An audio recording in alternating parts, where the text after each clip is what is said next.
Hi, I'm Tom Ingham and you're listening to Downforce Radio. Hi, I'm Jacques Villeneuve, you're listening to Downforce Radio. Hi, I'm Bruno Senna, you're listening to Downforce Radio. Hi, I'm Chris Hoy and you're listening to Downforce Radio. Hi, I'm Landon Norris and you're listening to Downforce Radio. You're listening to Race Day Live on Downforce UK, brought to you by Clapham North MOT, Motorsport Days Live, Stopwatch Hospitality and Trade Price Cars. Wow, it's getting to be quite a showdown here at Shenington Kart Racing Club. The Two-Toe Money Super 1 British Karting Championships continue with the final race of the weekend for Mini X30. Jake Sanson here beside me for this race and the IAMA Cadet final as well is Kai Bacchini. It's going to be a very entertaining race, this one. We saw from the first one Ian Aguilera doing a fantastic job to take his first win. Josh Rowledge very strong for Strawberry, but Ivan Lomliev, this is an important race for him. He needs to get some points back. Yeah, he needs to get some points, and the track's definitely warmed up since we last saw them in the final one. So what's going to be the biggest problem for the drivers out there with the track temperature being so much higher than it was earlier on? Overheating the tyres and overheating the brakes. Definitely crucial to not try and overheat them. So with the drivers now currently being on their formation lap, we've got Ian Aguilera and Josh Rowledge at the sharp end, Jess Edgar and Aaron Walker on the second row from Ivan Lomliev, Josh McLean and Rashan Chigarimbo. This is going to be a very entertaining race because we're still a little bit unsure as to how this is all going to even up. But the drivers are now getting themselves into position. The rolling start will be kicking off any moment now, and it's a clean start straight out of the blocks and into the lead. First at the time of asking is Ian Aguilera, Jessica Edgar straight through in a second position from Rowledge, Walker, McLean, Lomliev and Chigarimbo. And as the drivers flash through into the 7 positions, the way the championship currently stands, if things remain as they are, then Rowledge would be 10 points clear in the championship, although actually that is going to update by the time they cross the line. But certainly he had a 10-point advantage coming into this one in his hunt for the TDI Media Cup. And as they come onto the max straight, it's going to be a very interesting challenge for the T-Fusion karts. They're in first and second, Ian Aguilera and Jessica Edgar, and already it looks as though Jessica Edgar is trying to get one over on her Mexican teammate as they come off the turn and back onto the main straight. They will cross the line this time by, and it's right into the action for the Mini X30s. Josh McLean's made a killer move there on the outside of Aaron Walker through Park Bend and into 4th position. Absolutely stellar move from Josh McLean. That took some guts. Yeah, and as you were talking, Jessica Edgar sent up the inside of Ian Aguilera coming around the first corner.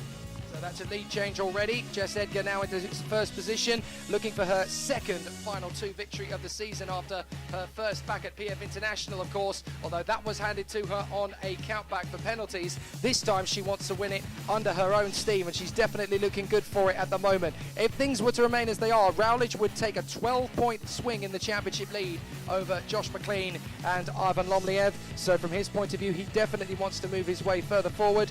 So this is going to be a very interesting challenge from here on in. They come through Cafe Corner once again, and Jess Edgar leads the way from Josh Rowledge now in second place. So Rowledge has moved up to second, but Aguilera and McLean are very close by. I'm not trying to second guess anything, but it looked to me as though Rashan Chigarimbo was a little bit sluggish there as he came through Cafe Corner. I wonder if he's got a problem developing, because he's just a little way behind the rest of these guys then in the top 6. Aaron Walker and Ivan Lomliev still trying to get their manoeuvre on Ian Aguilera, because Josh McLean has now come up to 3rd position. He is absolutely on a whirling dervish. He's had some difficulties this weekend, but whatever changes he's made, they're definitely working. Yeah, whatever changes they've made is definitely working for the car. Amazing driver, always world-class driving. As Josh McLean goes at the inside of Josh Rowledge, amazing move around the first corner. Yep, in a second position, no questions asked there from McLean, and it's Fusion 1, 2 and 4 at the moment as Josh Rowledge is once again spoiling a dominant podium for the team, but Rowledge is trying to get himself back into that second position that he held early on, and he's going to try and work his magic once more. But Jess Edgar has a bit of an advantage, and McLean is holding Rowledge at bay and almost backing Rowledge into Aguilera. It's almost as if they've got a game plan to do this. Meanwhile, in the championship points, Lomliev is only going to look about 7 points off the back. 5 points off the back of McLean, who's making more progress through the field, as we know. Jess Edgar is going to be closing in on the tally of Aaron Walker, with Rashan Chigarimbo 4th position in the standings at this point. So through they come. A really exciting tussle the drivers are giving us now as Josh McLean has stepped up the game and is now in second place in the Drivers' Championship, but is gaining a few points there on Josh Rowledge. Having overtaken him, the gap would have been 12 points. It is now 8 points. So that swing is very, very important in terms of the championship fight. But Rowledge is back through as McLean has gone down not to third but to fourth. Aguilera's gone through as well. So his Mexican teammate has once again managed to get a very good shot there into position. And now Aguilera's taking on Josh Rowledge as he tries to make his move into Wilkins. It's not going to happen. They come off the turn and back down the home straight. Still very impressive run this from Jess Edgar, who leads the way comfortably. Yeah, Jess Edgar has a bit of a gap thanks to the second, third and fourth squabbling quite a bit. So hopefully Jessica can just pull away, and she's hoping that the three behind her just keep battling. Now, this is a circuit you know quite well, Kai. Over the course of a race, it must be very, very difficult to keep on top of the tyre temperatures and brake temperatures when there are so many fast straights. The circuit gets very hot, and there are some really heavy stops around this circuit, into Stratford Hairpin and into Wilkins in particular. Yeah, what you need to do is just try and not stop it too much. You don't want to overheat the brakes or the back end, because if you overheat the back end or brakes, you'll just have nothing off the corners. But you definitely want to still go hard into the corners, but you obviously still want to make it power out the corners. Here come the drivers. Edgar in the lead of the race still. There's a bit of a gap back to Rowledge with Aguilera and McLean in tow. Then Lumley, and Walker are absolutely scrabbling away for fifth position. But Rashan Chigarimbo just doesn't seem to have the pace to run with them. He's a second behind those two. And it looks as if it's going to remain that way, certainly for the moment. Edgar in first position, still leading the way. She's looking very strong at the moment in front of the field. But you've got Rowledge, Aguilera and McLean, and those three are not going to want to let her take the victory out in front, because even though there's three karts that are running in the same awning, it's not really a team order sport. If you have got an opportunity to take the win, you are going to go for it, as Ian Aguilera did, of course, in the first heat. So in the first final, sorry. So having had 2 wins out of 3, you've got to keep an eye on Ian Aguilera. His move up to Mini X30 has gone beautifully, and I have to say, despite how strong the drivers in the top 3 or 4 places in the championship, Rowledge, Nomliev, Chigarimbo and Josh McLean in there as well, despite how strong they have been in Mini X30, the way that Aguilera has jumped straight into this kart for his first weekend in Super 1 in Mini X30, to be that strong and to win 2 out of 3 races thus far, Kai, in his first weekend in the championship, that's really impressive. I was going to say, even though he hasn't been in the championship for long and it doesn't look like he might be able to win the championship, which he probably can't, he'll still definitely affect the points and take points off the other drivers that are hoping to win it, which might affect the other people behind them. It's a good point, and he'll definitely be giving himself a lot of confidence to move into the 2019 season. If he wanted to do this as a full-time discipline, he'd certainly be looking as a championship favourite. So as they come off the turn, once again down to Stratford Hairpin, Jessica Edgar leading the way. A slight gain from Josh Rowledge in the first sector, helped by Ian Aguilera, and that lead that Jessica Edgar once had is now starting to look very, very slim indeed. She's doing an absolutely cracking job at the moment as she leads the way, but Rowledge has got Ian Aguilera in support, and they're now right on the tail of her. Is Rowledge going to get a shot into Wilkins? Not quite. He's not quite on the tail yet, and throwing it up the inside of Wilkins that early stage in the race probably would have spelt disaster. Now he's having to go ultra defensive to stop the move, but he's back through around the outside of Jess Edgar. Rowledge hits the front. That was a really good bit of driving there from Josh to put himself into the lead position. He's having a really good run there, getting himself into a confident stream, and a very, very good effort there from Josh Rowledge, putting himself into position. So a really strong run there, and that puts him in the lead. But in second place is still Jessica Edgar. Third is Ian Aguilera, and fourth is McLean. Now, I am half expecting the 3 Fusion karts to gang up on Josh Rowledge and start to make a real assault. Yeah, if their plan goes to work, Josh Rowledge has nothing to do. He has no space. If the 3 gang up on him, he's going to be back and forth. And this is going to be a very difficult position for the championship leader to be in. He doesn't want to lose too much time. He's already had a couple of headaches over the course of the weekend. So Rowledge leads from a Fusion triumvirate. Then it's Aaron Walker in 5th, Lomliev in 6th place, and Rashan Chigarimbo again just doesn't seem to have any pace at all, and I'm not entirely sure where this has suddenly disappeared to. At Lark Hall, he was particularly quick. At Rowra as well, he was very strong in the wet, but here he just doesn't seem to have any confidence in the car at all in a straight line.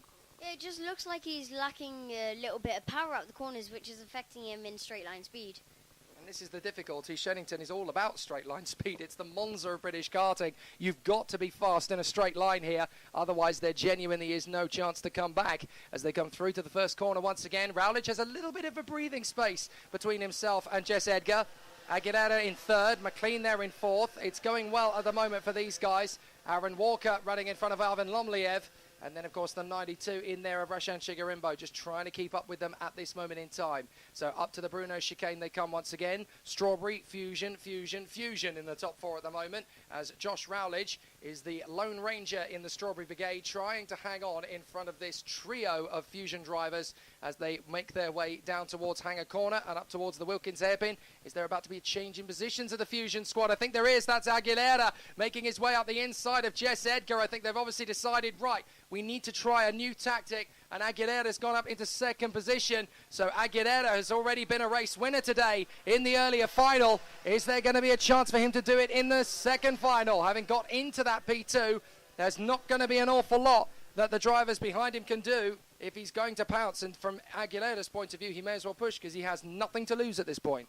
Yeah, I think he should just attack for the lead when he gets a chance to go up the inside, because it's his first race in Super 1. He obviously wants to win it, as well as Josh Rowledge, but let's see if Ian Aguilera can steal the victory off Rowledge. And to prove the point, Ian Aguilera is not only the fastest man on the track, but he is the fastest driver in every single sector. So he is absolutely lightning around this Shenington circuit this afternoon, just as he was in the previous race. Can he get there again in the final? Out of the cafe corner once again. Aguilera definitely hunting down Rowledge. Meanwhile, Josh McLean has moved into third place past Jessica Edgar, and that's going to help the championship battle as well, because Rowledge on 9.20 and McLean on 9.06 means the gap would be 14 points. If McLean can get past, if McLean can close in on Rowledge, with Ian Aguilera getting the victory, then that would tighten the gap down to, what would that be? There would only be a 12-point lead if that was going to be the case. So from McLean's point of view, he's really going to be hoping that Aguilera goes for the overtaking move, and I think he's had a look on the inside of Wilkins. He's done enough to take the lead. No, it's not. Good defence from Rowledge there. He really held him at bay, and that's actually compromised Aguilera quite considerably. So now Edgar, who's back through on Josh McLean, has got through Aguilera into second position. That is not what Josh McLean needed. He's now dropped back into fourth position compared to Rowledge in the lead. That's opened the championship gap up to 16 points. That's how crucial it is for McLean to be as high up and close to Rowledge as possible. Yeah, this is not Ian Aguilera's plan. He obviously didn't want to lose places, but I think he planned to back him up, but he wasn't expecting for Jessica Edgar to send up the inside. It was a beautiful move. Yeah, Jessica is really coming on leaps and bounds in 2018, to be fair. This is the latter stage of the season, and she is really proving that early promise and that early form was not just a whiff of a coincidence. She's now definitely got the speed. Round the outside at Park Bend, Ian Aguilera steps up the attack again and gets in a second place, whilst meanwhile Aaron Walker has finally started to shake off Ivan Lomliev, and he's dropping him a little bit. Not quite the straight line speed to win today, but Aaron Walker again showing a very strong hand of cards to Ivan Lomliev and proving that the man who came into this weekend as the joint championship leader is easily beaten. Their next target has got to be to see if when they move to the next round of the championship, they can be as strong everywhere. And of course, with Rissington on the horizon, they're going to want to have a really strong weekend there. But for Josh Rowledge in the lead of the race, it's all about timing and keeping Ian Aguilera at bay. He really had to defend there big time. Aguilera got a good run out of the final turn, and Rowledge had to cut across and sweep to the inside line at Park Bend to stop him coming through. Rowledge is getting nervous now. He's checking over his shoulder. He's really starting to panic because we're going into the final lap next time by. We're out of time, and this is where Rowledge is going to be defending like crazy, but he can't be wasting time looking over his shoulder. He's got to focus on the victory. Yeah, this is the stage in the race where you really start getting nervous, and he just needs to keep his head, don't lose it, because when you lose it, you just drive bad. Oh, sorry, that looks like Aguilera. Aguilera's run wide there. I have a feeling that was a battle with the three Fusion carts, and they just ended up tagging each other. Aguilera is the one that's come off. So Aguilera is now down the field. So the Mexican, with a great chance to win, just as he did in the final one, is now gone. And then there were two to take on Josh Rowledge. So Ian Aguilera is now out of the race at the Wilkins hairpin by the look of it. So what a disaster for Ian Aguilera, doing such a good job in that race and looking like he could have been a contender for victory. Now Josh Rowledge defends beautifully into Bruno Chicane, but he's got Edgar and McLean right there trying to battle for the victory. They're going to work together in tandem to try and get one over on Josh Rowledge. In through Hanger Corner and up towards Wilkins. McLean's going the long way round, trying to see if he can get a second place out of this. He can't. It's going to be a victory for Josh Rowledge. How did he hang on to that? Brilliant work from Josh Rowledge. That was so tight. My goodness. Josh Rowledge has done it after a spectacular battle. That was one heck of a show. Jess Edgar in second. Third place for Josh McLean. Aaron Walker fourth from Lomliev and Chigarimbo. But what a disaster for Ian Aguilera. So close to the victory. But what that means now, of course, is that there is a 14-point gap in the championship for Josh Rowledge heading to Rissington next month. He's going to be really much more relieved with that position than he was coming into the weekend.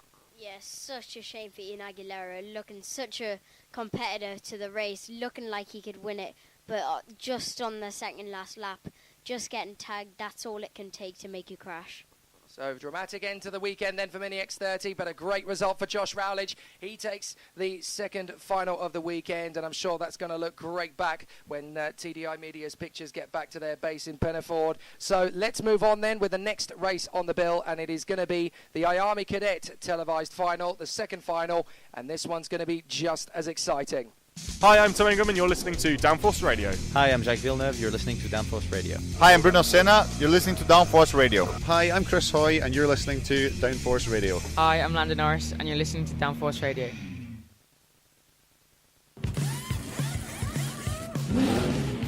You're listening to Race Day Live on Downforce UK, brought to you by Clapham North MOT, Motorsport Days Live, Stopwatch Hospitality, and Trade Price Cars.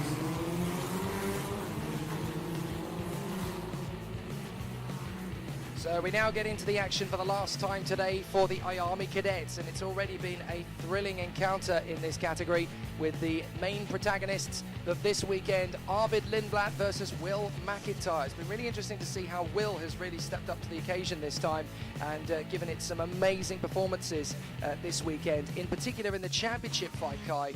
The fact that Will McIntyre has really stepped up to the plate. We obviously thought it was going to be Freddie Slater initially that would lead the battle for Fusion, but as he's now fallen away from contention, Will McIntyre's basically had to pick up the mantle and run with it, and here at Shenington he's done a fantastic job. Yeah, he's literally just picked up the championship lead. Let's see if he can make the championship lead his and take it off Arvid Lindblad. Lindblad is there on pole position once again, and it'll be exciting to see what he can do with it, because obviously he's had a very tough fight to get to this point. But that second row of the grid is looking particularly tasty. Maximus Hall is in a very, very good rhythm, and in alongside him, the man who fought his way back, Sam Shaw. Really good to see these two stepping up to the plate, because obviously we know it's a three-way fight for the title, but the fact that they've both kept Freddie Slater and Max Dodds a little further behind them means that these guys have got an opportunity to gain some big points back in their hunt for the top 10 in the championship. Yeah, really hoping that Max Dodds can bring up some places. Definitely rooting for Max Dodds. Hopefully he can bring it up to top 3. That would be my goal for him, and hopefully Sam Shaw can take the win. Yeah, Sam is actually in a very good position to do that. He's on that second row of the grid in the number 9, and his performance so far has been very consistent. This guy's got so much charisma when things are going well. He knows how to get the job done on these two. He did it beautifully yesterday in the second heat. But 4th position in that first final definitely gives him something to work with. And let's not forget, he probably could have won the first heat yesterday as well had it not been for that puncture. He was definitely going to finish in the top 3, the way things were stacking up to that point. So Sam Shaw's got a lot of confidence coming to this one. He knows he can get the job done, because he did it yesterday. So as far as he's concerned, it's just get on with the same job you did 24 hours ago. From the guys behind them, it's going to be an interesting challenge, because we've got Freddie Slater and the new hottest ticket in town, Archie Clark, who actually got promoted to 6th position in that race, despite crossing the line in 7th. So this is an amazing weekend for Archie Clark. He's really stepping up to the plate. And of all the rookies in that paddock in the Fusion 10, he has suddenly emerged as the hottest new face in that team. And I would not be surprised if this is the kind of progress and development he's making. Well, surely that makes him a title favourite for 2019. Yeah, hopefully. And Archie Clark's goal for this race is to probably get a trophy or finish top 5. That would be amazing for him, especially with him being a rookie this year. Well, he's certainly looking likely to get a trophy for top rookie if he can stay in that position. He's doing an absolutely phenomenal job this weekend and has really risen to the occasion. He's got something a little bit magic up his sleeve this weekend, and I think it's all to do with personal belief. He just seems to have an air of ability that has come from nowhere. It's great to see him do such a good job with it. Brandon Carr and Vinnie Phillips on the 4th row of the grid. They've done an awful hard work to get themselves back up the order because they slipped down in positions and they have come back into that position. So good to see them making the progress they needed to as well. Then we have Max Dodds and Leo Robinson, Aidan Neate and Max Dodds rounding out the top 10. Then we have Leo Robinson and Alfie Baxter-Davies, who leads the club championship here, so that local knowledge is always going to be important. Ashton Hodgson and Oliver Wright as the gate goes up and the green flag flies. Luke Watson, Hadi Mamasi are next up from Bart Harrison and Ella Stevens. MJ Canini and Luke Sindler, Harley Keeble and Max Barrow, Harry Junior Burgoyne and Edu Robinson, Charlie Rippin and Gabriel Stilp, and then Sebastian Weldon in front of the 2 drivers who ended up down the order, Fionn McLaughlin and Harley Horton. Keep an eye on Fionn. I don't think he's going to finish as low as that. Yeah, Fionn McLaughlin is definitely going to be aiming to finish top 15, top 10. I think he could finish top 10. That would be amazing if he could finish top 10. And he's definitely going to make up quite a few places going up the grid. Yeah, he got a very bad hand of cards in the previous final. Another one who really got caught out was Harley Horton, who unfortunately saw him struggle all the way down to the back of the field, and that's not where he deserves to be in the slightest. He's one of those drivers, again, who's regularly knocking on the door of top 10 in terms of one-lap pace. So if he has a good run in the first couple of laps, he can fight his way forward as well. So the engine revs rise. Let's see how they're going to get underway as the starters' orders are going to be a clean one. Yes, it is. No problem at all. And into that first corner, Arvid Lindblad is going to get several challenges already as Max Hall is going to try and sweep in there to second. He's done it. Cracking start. Freddie Slater's made a good getaway too. He's up to 3rd position. Sam Shaw slots in behind Will McIntyre. They're 4th and 5th. So McIntyre 4th, then Sam Shaw in 5th position, and I'm fairly sure that was Archie Clark just about hanging on to 6th position there. So an incredible getaway as the field makes their way up towards Bruno Chicane for the first time. There is a stationary yellow at Stratford, so it looks as though there's been an incident on the way down to the hairpin. Not a massive surprise. It does tend to happen here at Shenington on the first lap. And there are 2 or 3 stragglers, and no, yet again it is the 10 of Luke Watts who has been caught up in it, along with Pineapple, Oliver Wright, and also the man involved is Harley Keeble. Harley Keeble, one of the biggest names in the championship, has also been involved in that one, and he has not come around. So I think Keeble is out of the way. Freddie Slater dives for the lead. McIntyre's gone with him. Lindblad is down to 4th behind Maximus Hall. It's absolute carnage here in the Army Cadet. All sorts of things going on. Well, Pineapple is there battling away with Luke Watts down the order as they continue to tussle. But what an amazing haul of points there. Maximus Hall technically leading the race as they came across the line. But Freddie Slater and William McIntyre have definitely decided to continue as Harley Keeble has now got going again. But he is a good half a lap adrift. But how on earth has Freddie Slater and William McIntyre made it back to the lead? Yeah, that's very amazing, and there's a lot more battling than I would have expected in this final. So Maximus Hall and Sam Shaw somehow have now got themselves back into 3rd and 4th position out of all of that. A lot of shuffling of the deck in the front end of the field, but Sam Shaw has settled into 4th place and is there in front of, now which Fusion is that? That's the 57, that's Aidan Neate. So Neate is in there, then it's Carr, Maximus Hall, Vinnie Phillips and Archie Clark just in there in front of Harry Junior Burgoyne. My goodness, Harry Junior Burgoyne's made up 13 places in 2 laps. Where on earth did he pull that one from? That's absolutely astonishing. Meanwhile, we've got a few drivers making up other places too. Hadi Mamasi's had a good first lap. He's in there in 11th place, the Canadian doing a great job. Then it is Leo Robinson in front of Max Dodds, who's had a very difficult first couple of laps. A warning flag has now gone out to Max Dodds, in fact, so very surprising to see him in trouble. MJ Canini in 14th. Ella Stevens already made up 3 places to 15th. 4 made up by Luke Sintler to 16th. Then it's Hodgson, Horton, Barrow, McLaughlin, who's made up 8 places already. Baxter Davies and Sebastian Weldon. So some very exciting battles, but it looks as though MJ Canini's lost 4 places on that last lap. So a few difficulties there for MJ as the South African gets himself back up to speed and tucks in just ahead of Gabriel Stilp. Meanwhile, Watts and Wright are working together to try and close up on the field, and Luke Sindler, rather sadly, has lost all of the places he made up on the first lap and finds himself back down the order. Meanwhile, Arvid Lindblad is alone to battle after Freddie Slater and Will McIntyre. The next one in the line is Sam Shaw, and he's got a couple of tenths on Aidan Neat. There is still potential, though, for this battle to change, and Sam Shaw can work with Aidan Neat to catch up with that top three. Yeah, there's a very good chance of catching up, especially the time saying that there's only 8 minutes. There's 8 minutes 30 still left, so there's definitely time to catch up with the leaders.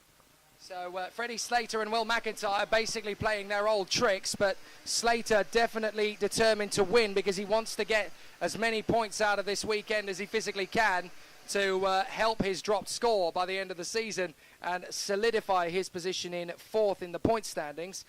From Will McIntyre, he could really do with gaining a few more points on Arvid Lindblad, who is on his own in third position, but for some reason, Arvid Lindblad just seems to be the only driver out there in Army Cadet who can be on his own with nobody to work with and still finds enough speed to catch up to the guys in front. Normally around Shenington you need a tow from 2 or 3 other guys, but Lindblad just seems to have this ability, Kai, to run on his own and catch up that time. Yeah, he's very well at doing that. I think it's just down to experience and racecraft.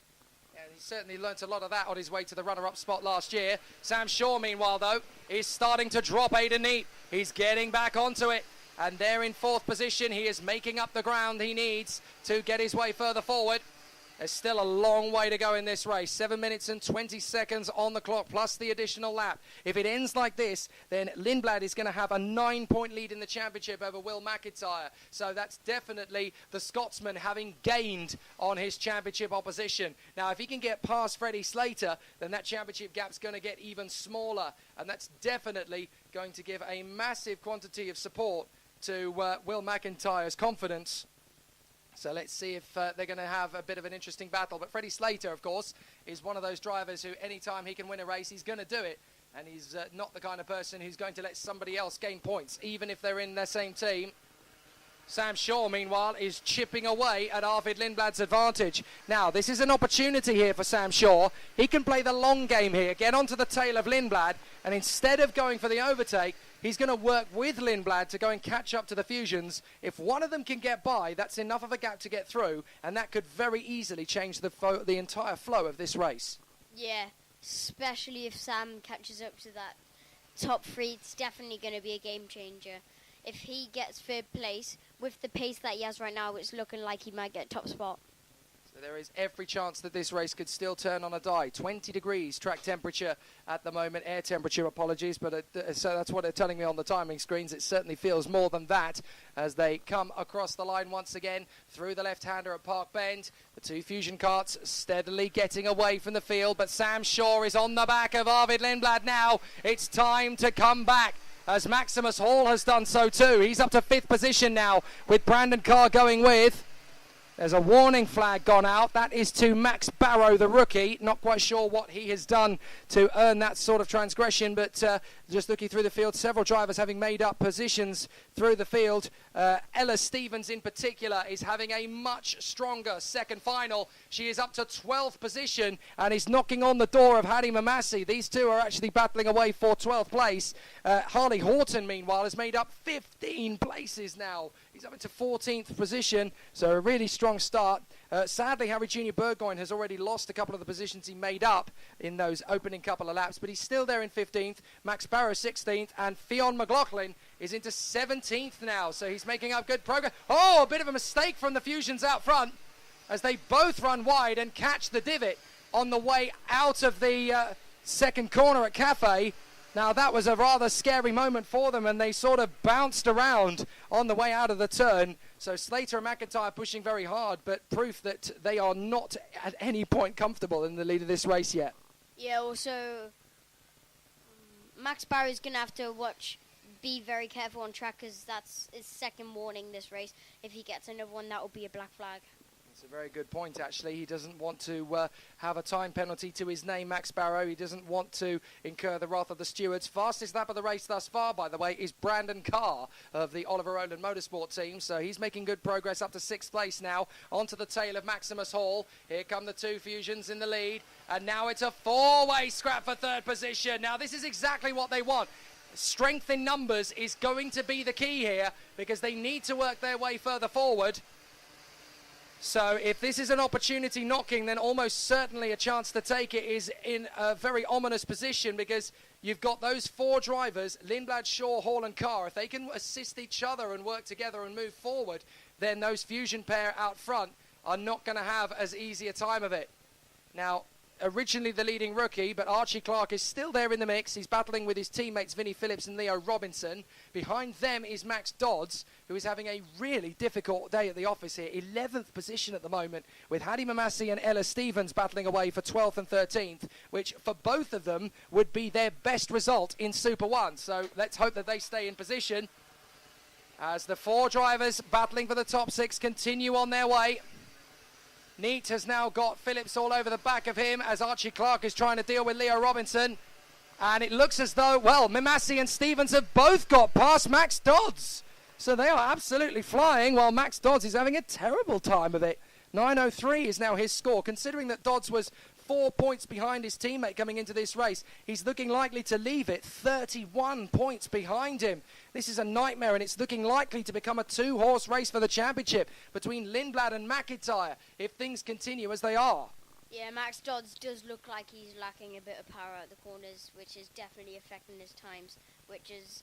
I'm not saying that they're slow, Stevens and them, but I'm just saying that it doesn't look like Max Dodds has as much power as he normally would. You wouldn't have predicted Max Dodds to lose places to those two for definite, and he's really struggling at the moment in time, but now he's getting back into it, so potentially Dodds can help these two move a little bit further forward. So Freddie Slater leading the way, McIntyre in second. No change between those two at the moment. They are just holding the pace. The 4 carts behind are still trying to keep rhythm, but we're running out of time now. We're under 2 minutes, and I do believe that these two out in front are just able to control the pace. Now, if they start to battle with each other, then that is obviously going to cause a few headaches within that particular squad. Sam Shaw has lost the place to Maximus Hall that time by, so 4th position now for the Gladiator as he comes onto the tail of Arvid Lindblad. Let's have a look at it. Oh, he's into 3rd! He's into 3rd place! Sam Shaw is down to 6th. Now, I'm not sure what happened there, but Maximus Hall has suddenly gone into 3rd position, and I'm fairly sure, well, I think that's game over for the victory. I think it's going to be one of the Fusion pair now that gets it done. The way that that's shuffled, they have dropped 1.6 back with 1:13 plus the additional lap to go. I think it's going to be Slater or McIntyre for the win. Crucial, though, for Lindblad. He's down to 4th, and that means that the gap in the championship will decrease to 7 points. Yeah, not close, not that far between them championship points, especially if McIntyre gets a win. That's definitely going to bring it down a lot more. Indeed, that will take it to 5 points. So if there's going to be an interesting battle between these two on the last couple of laps, if McIntyre were to emerge at the top of it, that would be enough to give him a 5-point deficit. And that is definitely advantage McIntyre psychologically. So he is there in 2nd place. Lindblad is back in a 3rd. Okay, so he's done a bit of homework there. Brandon Carr in 4th position. Maximus Hall back to 5th. And then Sam Shaw in 6th position. Still a long way to go. Leo Robinson, meanwhile, has taken on Archie Clark and has got that position sorted for the moment. But all the way through this field, there are some very entertaining battles. Freddie Slater leading from McIntyre. Then it's Lindblad, Carr, Hall, Shaw. And then in 7th and 8th, we've got Vinnie Phillips battling away with Aidan Neat. Leo Robinson battling with Archie Clark. And then it's Hadi Mamasi, Ella Stevens, Max Dodds, Harley Horton, Max Barrow and Luke Watts trying to charge his way forward after the disappointments of earlier on. So here we go, last lap of asking, and Freddie Slater versus Will McIntyre. It's almost certainly going to be these two for the victory. Will McIntyre in a position to go for the victory, and I think he's going to go for it. Here we go, side by side, and they're rubbing wheels as they come off the turn. McIntyre determined to go for the lead. Now he's got to be careful. If this works, he will get closer to the lead of the championship. If it doesn't, it gift wraps Arvid Lindblad a massive advantage. He's got to be so careful. Can McIntyre get this one done? They're side by side still, and McIntyre's through! McIntyre's taken the lead at Bruno Chicane. That is exactly what he needed to do. And Sam Shaw's fought his way back to 4th position. He's now on the tail of Arvid Lindblad. Now, if he steals the podium, that's going to tighten up the championship fight even more. Shaw is having a look. Not quite close enough into Wilkins, but the victory is going to go to Will McIntyre. Will McIntyre has done it, only just in front of Freddie Slater. Will McIntyre has blown this championship wide open. 3rd position for Maximus Hall in the end. Sam Shaw is 4th, and Arvid Lindblad crosses the line in 5th. That means that the championship fight is down to just 4 points, not 5. Oh my word. Brandon Carr is 6th, and the leading rookie home from Vinnie Phillips, Aidan Neat, Leo Robertson and Archie Clark again in the top 10. Hadi Mamasi is 11th from Ella Stevens, who is the leading privateer home. Well, what on earth is Harley Keeble doing? Harley Keeble was so far back, I'm not sure he realised the race was over. But Luke Watts ending up behind Max Dodds in their 13th and 14th battle. Horton 15th from Barrow, Rippin, Hodgson, Canini and Bart Harrison. What an amazing race. And Will McIntyre has definitely taken this championship all the way down to the final race if things keep going like this. It's the most intense last lap I've ever seen. I'm out of breath. Well, you go and grab yourself a breather, Kai. Thank you so much for joining me in the box. I'm sure next time at Rissington, there'll be a place for you again. Thank you so much for joining us, mate, and we'll see you in a few weeks' time. It's been a pleasure. Thank you. Well, the championship fight is going to be absolutely mesmerising in IARMY Cadet with this sort of form. 4 points is now the championship gap between Lindblad and McIntyre. Will McIntyre has done so much hard work here this weekend to get that championship gap down, and he has earned the right to walk away as the victor here today at Shenington. What a performance from the Scotsman. Such a great victory. So once we catch our breath from that one, we've obviously got the next race on the bill to talk about, and that is the Senior X30 final. And it's been a very entertaining day to get to this point. But with those two on the front row of the grid, Sean Butcher and Oliver Hodgson, and championship leader Joe Turney going off the second row, there is plenty to talk about and an awful lot to get excited about. Hi, I'm Tom Ingram and you're listening to Downforce Radio. Hi, I'm Jacques Villeneuve. You're listening to Downforce Radio. Hi, I'm Bruno Senna. You're listening to Downforce Radio. Hi, I'm Chris Hoy, and you're listening to Downforce Radio. Hi, I'm Landon Norris, and you're listening to Downforce Radio. You're listening to Race Day Live on Downforce UK, brought to you by Clapham North MOT, Motorsport Days Live, Stopwatch Hospitality and Trade Price Cars.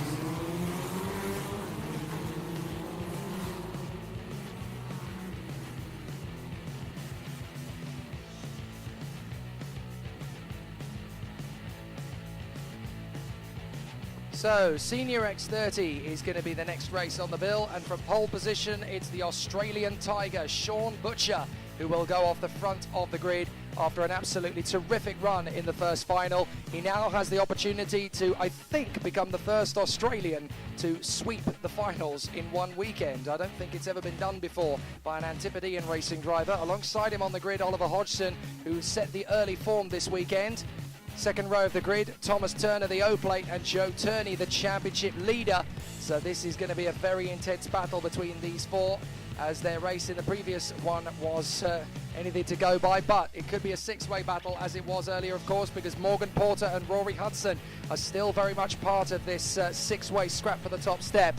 And there's a few other drivers waiting in the wings, such as Lewis Malin and even Henry Laws, who's finally broken that bad luck streak and is proving what he can do. It's great to see him up at the top 10, where he absolutely and deservedly belongs. It was very painful watching at PF and at Lark Hall how things were falling apart. Henry Laws is back, and it's great to see him exactly as he deserves to be, fighting for the top 6 every time. In there as well, we've got the number 10 battling in there for supremacy. So it's obviously going to be a very strong challenge and a great battle from the drivers in the mix here in Senior X30, but what's been a very strong battle between the drivers in this category. We've seen several great battles from Brad Pennell, and it's great to see him moving his way into the top 10 as well, sharing that position with Derek Morgan, two drivers that started the day further back, and now Brad Pennell and Derek Morgan are right in position, and they are going to be very strong straight off the bat. So if they're in the top 10 now, how high can they climb? Now in terms of the championship battle, Joe Turney still holds the advantage, but Hodgson took some points out of him in the last race. Sean Butcher made some big gains in that one as well to get closer to the top 3 in the standings, and it would not surprise me if another good victory would take him just that little bit closer. And of course, on dropped scores, you've got to take into account that Sean Butcher is one of those drivers who could probably make up a bit more gain than some of the others in the mix.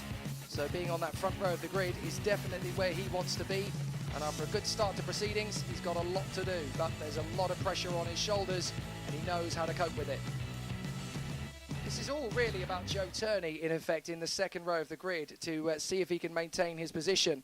But beside that, outside that top 10, we've got a lot of good drivers in the mix there. So it's Sean Butcher and Oliver Hodgson, Thomas Turner and Joe Turney, Morgan Porter and Rory Hudson, Lewis Malin and Henry Laws, and then it is the 19, my apologies, of Matt Armstrong, who is in the mix there. I apologise. Matt Armstrong in the mix, and then in with him it is Derek Morgan, Saul Robinson and Brad Pennell, Ewan Wilson and Levi King, Rundqvist, the leading rookie, and Kieran Long from Sky Siddle, who's been doing a much better job this time. Then Jake Douglas and Gregorio Perez, Archie Tillett and Anna Morris, Scott Jackson, Alex Luck, Sam Stansbury, Jensen Brown, Mo Ibrahim and Rashid Ghanem. So the drivers head out onto the circuit once again in what promises to be a very thrilling final in Senior X30. They've obviously been working up to this and building up the speed as the weekend progresses. But this is the one that they've all been hoping and waiting for. The TDI media camera crew are once again out in force, trying to give the fans the show that they deserve. And no doubt in a few days' time you'll be able to watch that action on the circuit as it happened. But here we are live on Downforce UK and around the Shenington Kart Racing Club circuit for the Senior X30 final in the Super 1 Championships at Shenington. Here we go. And into the lead straight away, Sean Butcher. No problem at all. Ask us. Joe Turney has swept across and is going to get third position from Thomas Turner as they sideline him. There's a few drivers managing to get past Thomas Turner, who got a little bit sideways through that first corner and got a couple of wheels on the grass. And as a result, things got a little bit sideways. Have they managed to get past Stratford Hairpin unscathed? It looks like it. So Sean Butcher takes the advantage from Hodgson and Joe Turney. Couple more drivers jostling for position as they come off the turn.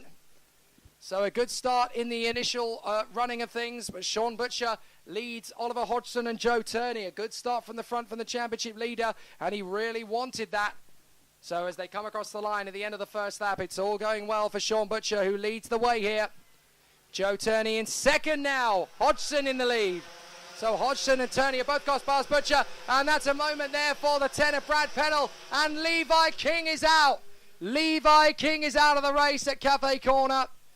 What a shame for Levi King. I think he got involved in an incident there, and I would not be surprised if it was Brad Pennell who was involved in it.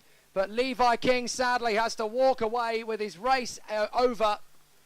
So it's done and dusted for Levi King. The fastest man in the first sector is Sam Stansbury, all the way down in 18th place. And then Ewan Wilson is the fastest in the second sector in 13th position as they come through this time by. Oliver Hodgson leads the way from Joe Turney. No, Joe Turney's found a way through. My apologies. Joe Turney has picked up the opportunity and gone through. And there's a warning flag gone out to Jensen Brown. So clearly something has happened there with Jensen Brown's car. But Joe Turney has dived up the inside and taken the lead. So a really exciting start to proceedings, but there's yellow flags waving because of Levi King's car that is parked in front of the pit gate. So no overtaking moves into Cafe. Now, question. Stationary yellow in the first turn. Is Joe Turney... Did Joe Turney get the lead of the race before the yellow flag? I'm not sure, but now they're side by side. Hodgson and Turney battling away for position, and Hodgson has got back through. Into third place has come Rory Hudson from Derek Morgan and Sean Butcher. Morgan Porter in sixth position from Thomas Turner, Lewis Malin, Laws, Robinson, Wilson, Armstrong and Scott Jackson. Kieran Long is there in 14th in front of Sam Stansbury and Jake Douglas. Then it's Pennell, Perez, Rundqvist, Ibrahim, Luck, Brown, Tillett, Ghanem, Morris and Siddle. So as they come through in this fourth lap of the race, There are some good battles everywhere you look. There's a stationary yellow. We've got somebody coming to a stop at the Bruno chicane. And we've got somebody having fallen down the order. That's Anna Morris. But someone is pulling off the road. That is, not sure who that is, unfortunately. That is the 90. That's Alexander Luck.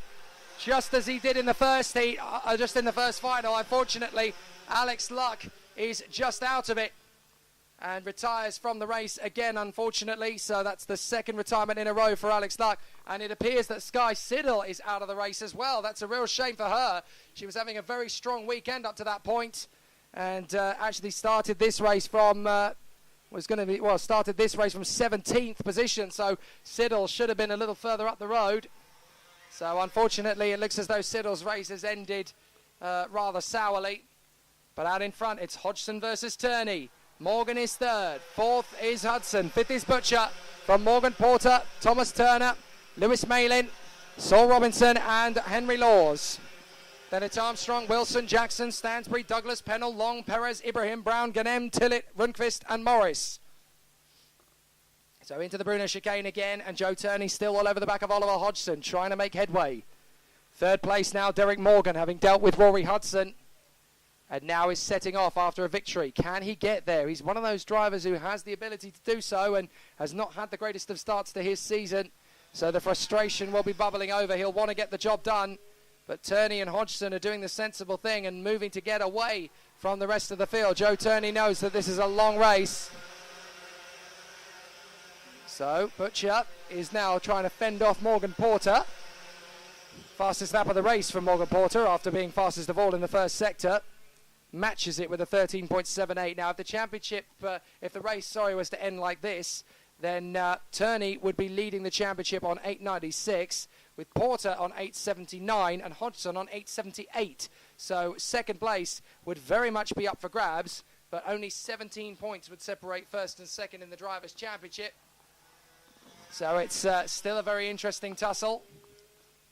Here comes Hodgson. Joe Turney trying to find a way on the inside. Hodgson is not going to let that happen.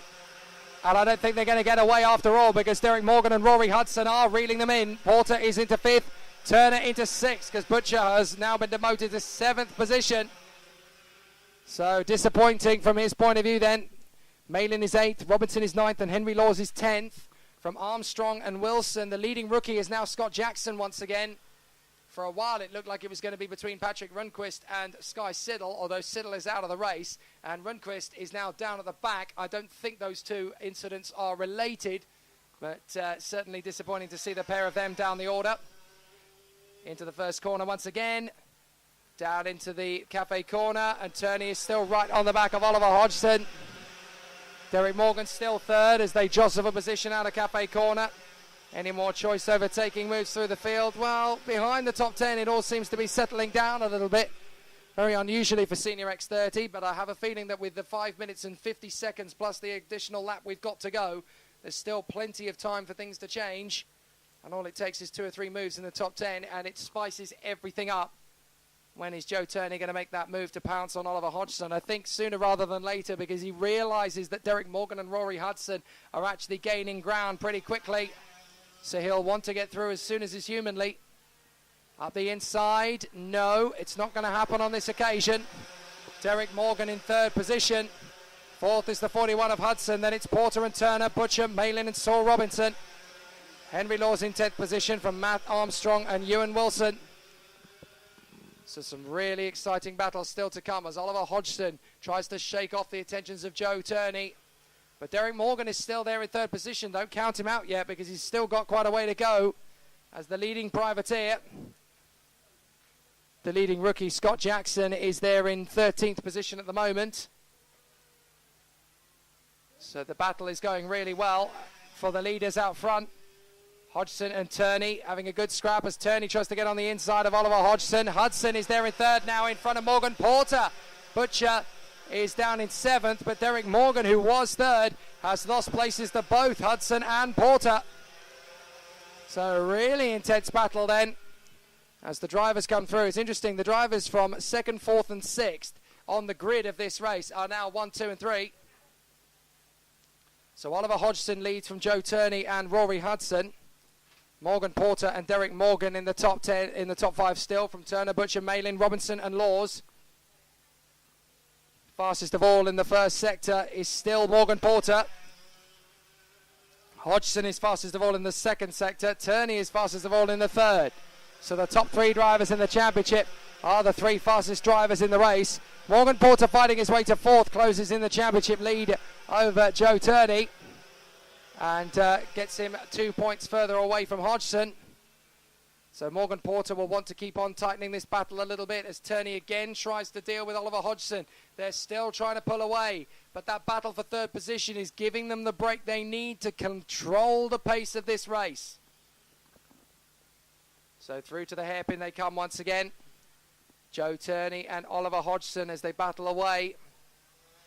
Joe Turney trying to get on the inside of Oliver Hodgson. Can he find a way up the inside? No, Hodgson is well prepared for him. They get back on the power through Pitts Bend. And Morgan Porter's into 4th position, as we know, now trying to take on Rory Hudson. Looks like it could be a really feisty battle. As they come back into view, it would not surprise me at all to see Morgan Porter into 3rd position. Let's have a look. And he is there. Morgan Porter through to 3rd. And that's going to make the championship a little bit closer. That will give him 8.83. So he'll be 13 behind Joe Turney if it stays like this. And that gives the championship fight that little bit more energy as they continue to battle forward. So the leaders come through once again. Hodgson in front of Turney. Hodgson doing everything he needs to do to keep Joe Turney back. Porter now 3rd in front of Turner. Then it's Morgan. Butcher's come back through in a 6th. Then it's Hudson down to 7th from Malin, Robinson, Laws, Armstrong, Wilson, Jackson, Stansbury, Douglas and Mo Ibrahim, who is having an amazing fight back actually. Mo Ibrahim doing a great job there in 16th place, having made up 10 places off the start. Oh, and it looks like Rory Hudson's been left out, hung out to dry there as they battle away for position. Lewis Malin and Saul Robinson not really being given a chance to move forward with it. And some good battles elsewhere around the circuit, but here come the leaders again. Hodgson and Turney still having a great scrap. Hodgson just hanging on to the lead as much as he needs to. No major catastrophes. Porter in 3rd, Turner in 4th from Morgan and Butcher. That is the 14 of Jake Douglas trying to go side by side with the 18 of Scott Jackson, trying to move his way forward. Still a long way to go here. 1 minute and a half plus the additional lap. That's a good 3 laps in this circuit. So Hodgson and Joe Turney still putting on a good performance here. Faster than both of them, though, is Morgan Porter on a 42.78. The ideal lap time, by the way, is actually a 42.55, which is faster than Porter's fastest lap. But here come Hodgson and Turney on their own. Porter dropping the field behind to be in 3rd on his own. 4th place for the 5 of Derek Morgan, Turner, Butcher, Malin, Laws and Armstrong, with Hudson in 10th. So some great battles through the field. And the drivers continuing on after a sensational run thus far, but we're about to go into the penultimate lap. So can Hodgson hang on in front of Joe Turney? The gap is only 0.17, but Hodgson, crucially, is keeping his car parked in exactly the positions he needs to hold on to the lead of this race. He's certainly not breaking a sweat. And Hodgson just keeping the car well placed, a couple of inches across the line, across the apex, to keep Joe Turney back. Then it's Porter, Morgan in 4th, Butcher in 5th in front of Turner and Malin. Laws is in 8th from Armstrong and Hudson. Robinson 11th from Stansbury, who's made up exactly 12 places to be in 12. But Joe Turney's really starting to wild in Oliver Hodgson. 1 second left, that's it, time's done, so the next time round will be the final lap. But Oliver Hodgson and Joe Turney will have their battle royale for the next lap as they go into the final tour. They come down the straight. Hodgson still got the advantage, and Turney's going to knit his way on the inside. Joe Turney dives for the inside line and gets the move into the first corner. Joe Turney snatches the lead on the final lap. Now, can he hold it? Because if he wins this, his points tally will increase to 898, and that will give him a 15-point advantage over Morgan Porter, and it will drop Hodgson 2 points further back off him. So it looks good for Joe Turney out in front. Hodgson's still there trying to catch him. And as they come down to the hairpin, he's going to be very close to it. Up on the inside, can he get through? Not quite. Joe Turney's going to get there. Hodgson's going to try and sprint to the line. Driving side by side. And it's Turney. Turney gets there. Oh, that was close. But Joe Turney takes a crucial victory in the phase of the championship. Joe Turney gets the maximum points from the second final. Hodgson in second. Porter third from Morgan, Butcher, Turner and Malin. Laws in 8th place. Hudson is 9th from Matt Armstrong, rounding out the top 10. Then it is Saul Robinson from Sam Stansbury and Jake Douglas. Ewan Wilson is ahead of Scott Jackson, the leading rookie today, but so nearly it was Mo Abraham. Jensen Brown from Brad Pennell, Kieran Long and Archie Tillett. Then it was Rashid Ghanem, Patrick Runquist and Gregorio Perez in front of Anna Morris, who now comes home with 3 retirements, unfortunately. Alexander Luck, Sky Siddle and Levi King. A very tough race there, but Joe Turney takes the victory in fantastic fashion, and that means he now has a 15-point lead over Morgan Porter in the British Championship, heading to the next round at Rissington. But what a spectacular run and a fantastic battle. We now head into the next next X30 final of the day, the last one, and that is Junior X30. Hi, I'm Tom Ingram and you're listening to Downforce Radio. Hi, I'm Jacques Villeneuve. You're listening to Downforce Radio. Hi, I'm Bruno Senna. You're listening to Downforce Radio. Hi, I'm Chris Hoy, and you're listening to Downforce Radio. Hi, I'm Landon Norris, and you're listening to Downforce Radio. You're listening to Race Day Live on Downforce UK, brought to you by Clapham North MOT, Motorsport Days Live, Stopwatch Hospitality and Trade Price Cars.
So Junior X30 is about to get underway once again for the final time this weekend.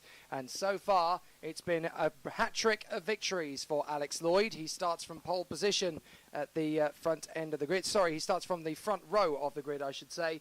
It's been 2 wins and a second for Alex Lloyd, with Lewis Thompson there beside him on the pole position mark. So it's been a very exciting day for the championship protagonists, though, because in 4th and 6th on the grid, respectfully, are the KR Sport Carts, and they will now find themselves locked in a battle for the championship lead to head to Rissington, as there are just 2 points between them in the championship fight at this stage of proceedings. So it's very interesting to see how those two guys, Gilbert and Ravenscroft, are going to battle away. Caden McQueen is right in there for the hunt for the victory now in 3rd position, and crucially in that inside line for turn 1 as well. We've seen so many times today the people on the inside line will get a great jump. So if Thompson gets a good start and McQueen goes with him, he could well be into 2nd position before they've even turned through the turn. So now it is the 25 in their next position in there as well. In 5th position on the starting grid, it's going to be Casper Stevenson to see how well he can move his way forward. And what has already been a very exciting day at the office for Casper Stevenson. In the mix there as well, we've got some very feisty racers. Tyler Reid is in the mix there as well, along with Oliver Behrman, who's making good progress and continuing to move his way forward. But with the grid looking as exciting as this, there's a lot to talk about. So it's going to be Lewis Thompson and Alex Lloyd from the front of the grid, with Caden McQueen and Lewis Gilbert, Casper Stevenson and Clayton Ravenscroft, Tyler Reid and Oliver Behrman. The gate goes up, the green flag flies. On the 5th row of the grid, it's going to be on the 5th row of the grid, it's going to be Nelson King and Josh Radican. Then it's going to be Oliver Gray and Will Ellswood. Jamie Mead and Teddy Pritchard-Williams will be next from Sam Henning and Tom Edgar. Axel Laflamme has fought his way back alongside Shane White. Then Luke Whitehead and Dragon Pinson have got some work to do to make up. Max Meir and Alex Lay, Douglas Bolger and Casper Scusa, Reggie Dewey, Rufus Hunt, Sam Hawthorne, Matthew Hudson, Alex Moody, and from the back of the grid, it's the Italian Alessandro Serenetti. So this is going to be a really exciting and intense battle as the drivers get themselves up to speed. 2 points between Gilbert and Ravenscroft at this point in the championship fight. So let's see how it goes as the race gets underway. They will go into proceedings now. It looks as though it's going to be a good start, and it is a clean getaway.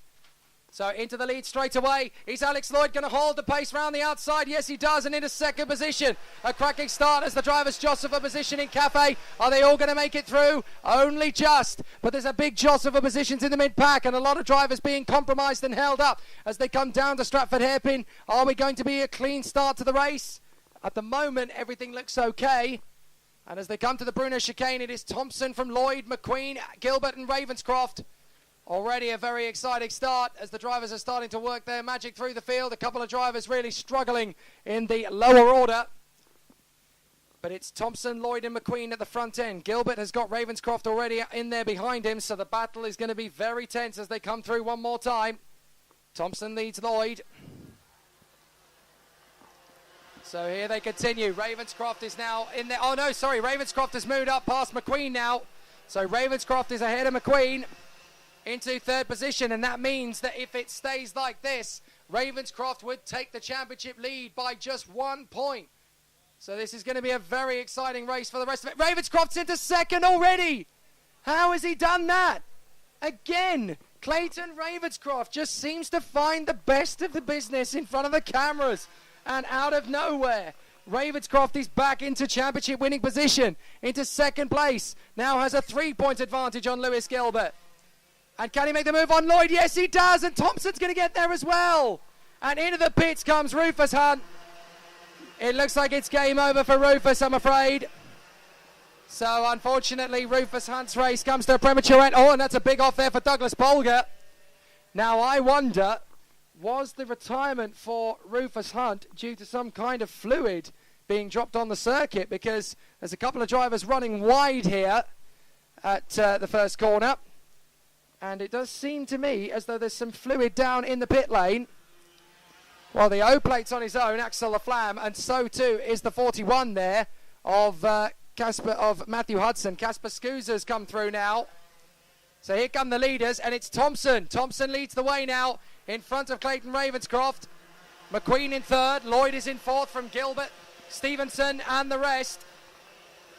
There's a lot of jockeying for position and a lot of shuffled positions already. Luke Whitehead, however, is the fastest man on track. He's just done the new fastest lap and is up to 12th position. Proof yet again of Luke Whitehead's incredible talent as he charges his way back through. Red suit, navy blue helmet. He's one to keep an eye on for definite. And as the Junior X30s continue on their way, Lewis Thompson leads Clayton Ravenscroft, who looks likely to take the lead of the championship here if he can hang on to this position. He's going to try one more time to go for the lead, but Thompson's there in position. Lewis Gilbert's in 5th place, which is enough for Ravenscroft to take a 3-point lead over Gilbert. So now Gilbert is going to try and make the move on Alex Lloyd for 4th position. If he can get through past Lloyd, then there's more where that came from. So Reggie Dewey is making some progress if he can as well. He's just set the new fastest lap of 43.41 as he's now up to 19th. Serenetti's up 10 places as well. It looks like there was only one retirement on that first lap, and that was Alex Lay, but we've since lost Rufus Hunt and Shane White.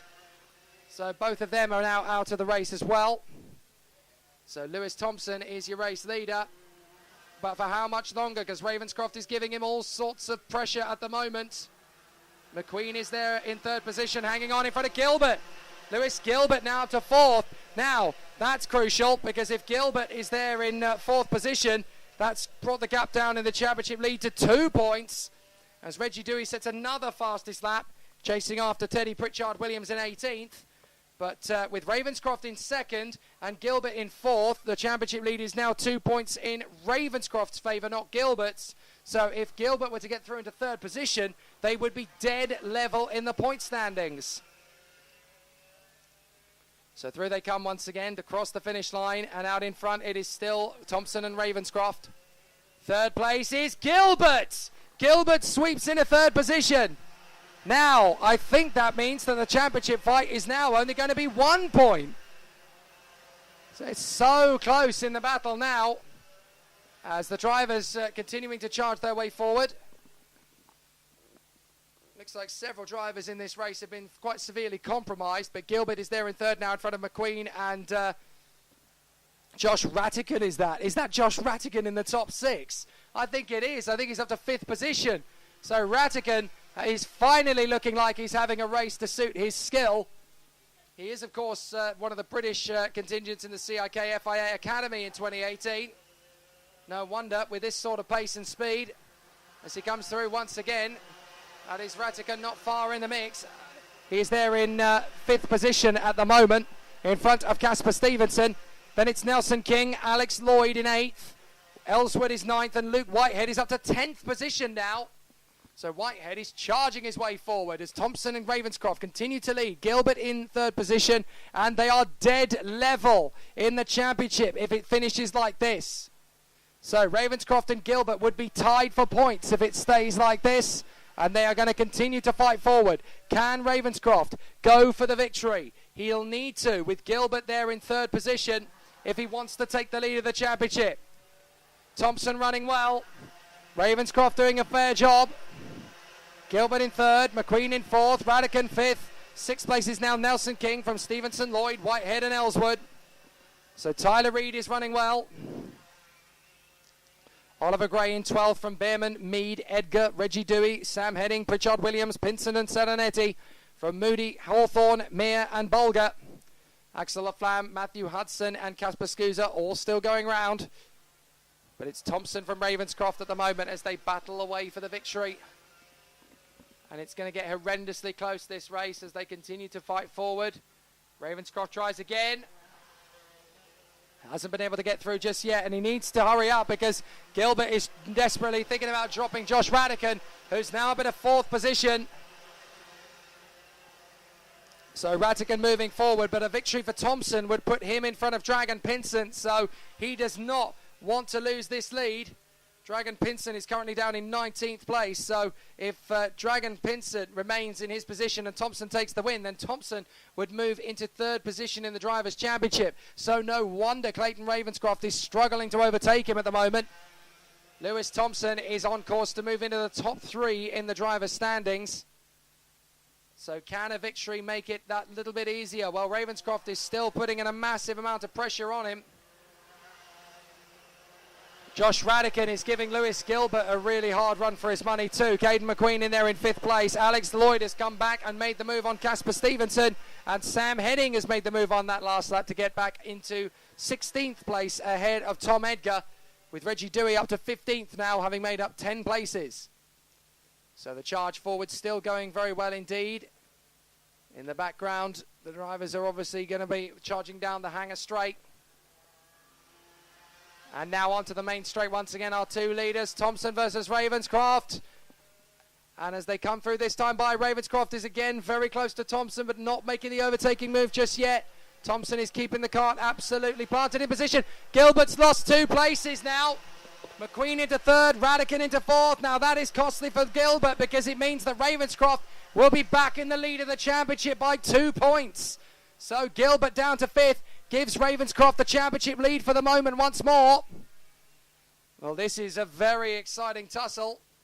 And Gilbert has got Alex Lloyd for company now, back into 6th position. So Lloyd has got back past Nelson King.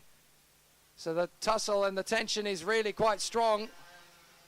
They come onto the far side of the circuit, in through Wilkins once again. And Thompson and Ravenscroft are still dueling for that victory spot. Here comes Ravenscroft on the back of Thompson. Just isn't quite close enough yet to make that gigantic leap. And up to 3rd comes Ratican. Ratican goes in a 3rd position. At last, Joshua Ratican is in a position he deserves to be in. He's had so much bad luck this season, but it's great to see him towards the sharp end. And now Ratican is in 3rd. Great to see him where he belongs. The tussle behind is absolutely gargantuan. We've got Ratican, Gilbert, Lloyd, King, Stevenson, Ellswood, Tyler Reid, Whitehead, Gray, Bierman and Dewey, all in a massive line from 4th down to 14th. So any one of those 11, and there's Ravenscroft into the lead. Ravenscroft storms to the inside of Thompson. That's the move he was after, and now that puts him 2 points further clear of Gilbert. The gap will go up to 5 points. So Ravenscroft times it to perfection in turn 1 and takes over the place with Ratican into 3rd. From McQueen, Gilbert and Alex Lloyd, then Stevenson in front of Nelson King. But crucially, Clayton Ravenscroft has got himself into the position he needed to be in. He has taken Lewis Thompson into the first turn, and that's enough to get the lead of the race. So a great start to proceedings then as the drivers continue their charge forward. They're now into the first corner once again out in front. Ravenscroft from Thompson, 3rd position, still McQueen. Oh no, it is McQueen now. He's got back past Ratican. But this tussle is looking pretty deadly. And it's been joined by a few more drivers, actually. There's a couple more entering the fray as Luke Whitehead is now up to 11th place. Mead is up to 12th. Dewey is up to 13th, and that's displaced the Olivers, Gray and Bierman. So a big jostle of a position in the middle of the turn as Casper Stevenson tries to make the move on Alex Lloyd, and Lloyd will not give him the space. So that keeps Lloyd in 6th position for the moment, but now the 3rd, 4th and 5th men have got a bit of a gap. So as the leaders come through one more time, it's Ravenscroft in front of Lewis Thompson. And it looks as though championship victory is on the march again for Ravenscroft as he continues to lead in this British campaign. So McQueen in 2nd place, McQueen in 3rd place, Ratican in 4th and Gilbert in 5th place. This is going to give Ravenscroft a 5-point lead in the championship if it stays like this. But he's obviously got to do the hard work for the last 2 laps because we're about to get into the penultimate lap. There are the Bruno chicane behind them, by the way. And that's a brave move up the inside of, I think that was Sam Heading getting the move on Oliver Gray. Really good bit of battling there as they jostle for position as Luke Whitehead is now right on the tail of Will Ellswood. Here come the leaders, 2 to go. Ravenscroft and Thompson. Thompson has not given up on this, because that has seen him drop behind Dragon Pinson once again. Although Pinson is making up the ground, he's up to 17th position, so he's actually made up more points. So even if Thompson were to get back past Ravenscroft now, then that still wouldn't quite put him 3rd position in the championship. It would take him 2 points closer to him, so that the deficit would be 1 point and not 3.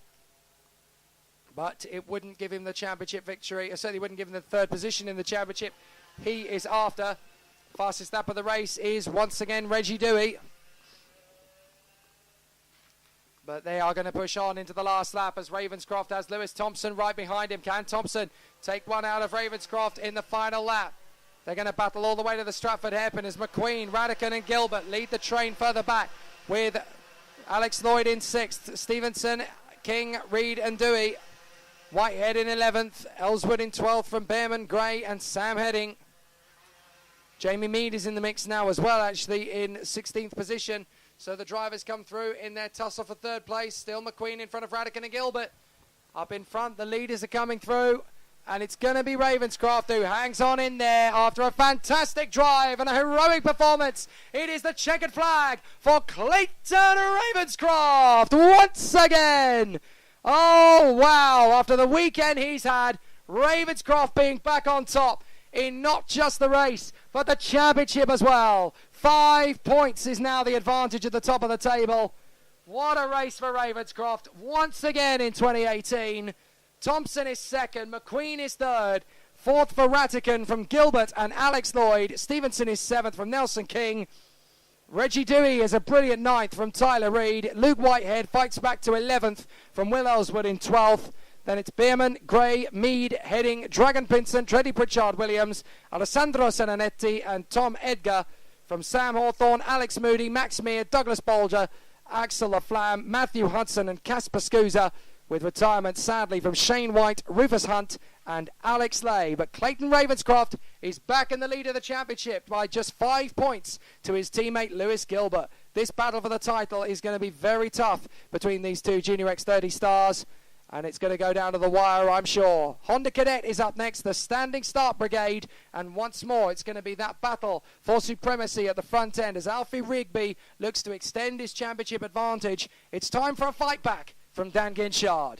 Hi, I'm Tom Ingram and you're listening to Downforce Radio. Hi, I'm Jacques Villeneuve. You're listening to Downforce Radio. Hi, I'm Bruno Senna. You're listening to Downforce Radio. Hi, I'm Chris Hoy, and you're listening to Downforce Radio. Hi, I'm Landon Norris, and you're listening to Downforce Radio. You're listening to Race Day Live on Downforce UK, brought to you by Clapham North MOT, Motorsport Days Live, Stopwatch Hospitality and Trade Price Cars.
So now we get ourselves ready for the Honda Cadet final here at Shenington. It's going to be a really exciting battle for Alfie Rigby in the hope that he can hang on to his championship advantage. Kia Nakamura Berta, the Japanese racer, has been very strong there on the front row of the starting grid, and good to see him fight his way to second place in the previous race, with Ollie Greenall there on the second row of the starting grid. And he'll be battling for his next opportunity to go for the victory. It's going to be an interesting battle in the title race here as well, because obviously coming into the weekend, Rigby and Ginchard were separated by just 1 point as the weekend got underway. But there will be a tough battle in front of them, because Ginchard now has to fight his way back from 8th position on the starting grid after a difficult first final. So he'll be fighting his way forward. But Alfie Rigby needs to basically keep himself nice and calm, cool and collected. And there's still going to be a strong chance that he will work his way forward. So with Rigby on the front row of the grid from Nakamura Berta, Greenall on the second row in front of Archie Walker. There's going to be an interesting tussle for those two as well, because both Greenall and Walker could win this final as well. Theo Makuris is in there in 5th position, looking for an opportunity to move his way forward. From the E-plate, Tristan Rennie, the Scotsman, having done a really exciting charge forward this time. So there's still some really exciting battles to come from them, no doubt. We'll see some great action from them. And now the green flag waves and the gate goes up. It's time to go racing in the Honda Cadet final here at Shenington. It's Rigby and Nakamura, Greenall and Walker, Makuris and Rennie, Sebastian Bloch and Dan Ginchard, Ed Pearson and Lorenzo Corder, from Jack Plant and Oliver Stewart, Ethan Simmons and Harley Horton, Mitchell Gibbons and Jack Hobson, Sonny Smith and Daniel Parent-Smith, Mikai Singh and Ryan Willis, Daniel Holdsworth and Marcus Lucio, Neo Phipps, Aidan Lyne, Leon Henderson and Sophie Kinghorn, from Cruz Speakman, Jack Clements, Ollie Stevens, Morris Henry and Zico Hopkins Collis, in front of Maximilian Solarski, Jai Lawrence and Alistair Cresswell. So the drivers getting themselves up to speed then, and now getting themselves to the starting grid. It is, of course, the only standing start in the Super 1 paddock Honda Cadet. So the drivers will want to be at their best from the get-go. Drivers lining up in position and hoping for a really strong weekend at the office. If they can finish it off on a high, they will be satisfied with it. They'll be very happy with the way things are. But for Ginchard, it's a chance to fight back. He's in 8th position off the grid and will not want to finish the weekend there. He wants to exacerbate the damage done in the championship fight. The gap is 12 points. Will it be smaller than that as they leave here? So let's see how the fight goes. It's a very great start off the front of the grid then for Honda Cadet. And into the first corner, surely it's going to be Rigby in the lead, although he's going to have a bit of a challenge from Nakamura, who's going to let him go wide. And into the lead goes Archie Walker. Archie Walker sweeps through and takes the lead off the bat. And there's an off further out, that's the 48 having gone off the grass, unfortunately. So 48 of Aidan Lyne having gone over the grass there at the first corner. Very strange start to the race proceedings there for the Honda Cadets. But out in front it is Archie Walker, after Alfie Rigby spent so long trying to keep Keen Nakamura at bay that he very nearly ended up taking himself off the racetrack. He ran so wide, and Archie Walker was just allowed to sweep through. Thanks very much, buddy. That'll do. So as they come up to Wilkins once again, Archie Walker, the rookie driver, hoping to take his first victory of the season. And I did say it wouldn't be long before he got there. So this is now all going to be about how he deals with it. But Rigby straight back up the inside. Goes with him, goes Nakamura. So already the battle is joined, and Dan Ginchard is on the back of this train, having got past Tristan Rennie. So it's Rigby who leads it from Nakamura, Walker, Greenall, Bloch, Makuris, Ginchard, Rennie, Pearson, Stewart, Cordell, Plant, Horton, Gibbons and Mikai Singh. An early start to proceedings then for Alfie Rigby, losing a little bit of time, losing the lead initially, but then grabbing it back from Archie Walker over the start-finish line. Nakamura going with him, Sebastian Bloch in 4th from Makuris and Ginchard now. And it looks to me as though Greenall is the one who's ended up having to go backwards down the field. Well, he's down to 7th. I wouldn't say he's exactly gone backwards, but he's certainly lost 3 places in that last few corners. Very easy to do in Honda Cadet. Once you lose 1 place, you do start tumbling down the order if you've managed to do so in the wrong part of the circuit. Now, Nakamura didn't really get a chance to go for Rigby in that previous final. Archie Walker's right on him, though, so he'll want to get on with this quickly and see if he can make a bid to get past our race leader, Alfie Rigby. As Archie Walker's getting himself back into contention very quickly. The New Zealander Sebastian Block is there in 4th place as well, from Theo Makuris, Dan Ginchard, Ollie Greenall and Tristan Rennie. Now, if the race were to finish like this, the gap would be 20 points between Rigby and Ginchard in the battle for the championship, which is not too bad heading to Rissington. It's definitely not 1 point anymore, but it would not be a bad position for the team to be in at this phase of the race. So let's see how things can develop here in the Honda Cadet final. A warning flag has gone out that time by to the 68. Now that is Maximilian Salarski, the Polish driver, who's just outside the top 20 at the moment. Nakamura still going for the lead of the race from Alfie Rigby. Oh, and a little bit of a tussle there between Rennie and Greenall. They both drift wide at Cafe, and that has put them both on the back foot. Greenall is now falling into the clutches of Ed Pearson. And Greenall and Rennie having a little bit of a contretemps there on the way through Cafe Corner, so that's allowed the top 6 to pretty much break clear and get out in front on their own. Make that the top 7, actually. And Rennie and Greenall have got back into their positions. So a few drivers there managing to make up some good ground. Fastest of all in the first sector is Dan Ginchard. So the man battling for the championship fight is looking to try and get down some of that gap. So let's see how that goes as they come across the line once again. Alfie Rigby has now got pressure from Nakamura big time. Theo Makuris, meanwhile, is through in the 3rd position past Archie Walker. Makuris continues to fight his way forward as they come back off the turn, sweeping round the hairpin. Good to see the drivers battling away all the way through Cafe Corner. And a nice move there from the 84 of Jack Clements, getting on the inside of Leon Henderson as they go through, sweeping round that tight right-hander at Cafe Corner. The leaders come into Bruno Chicane, and Nakamura still absolutely bolted to the back of Alfie Rigby. Meanwhile, Theo Makuris is wanting to get a bit of a job done here. If he can find a way through on the inside of Nakamura, then there's a very good chance he can go and take on the lead. So Makuris is trying to make his way further forward. He's up to 3rd at the moment.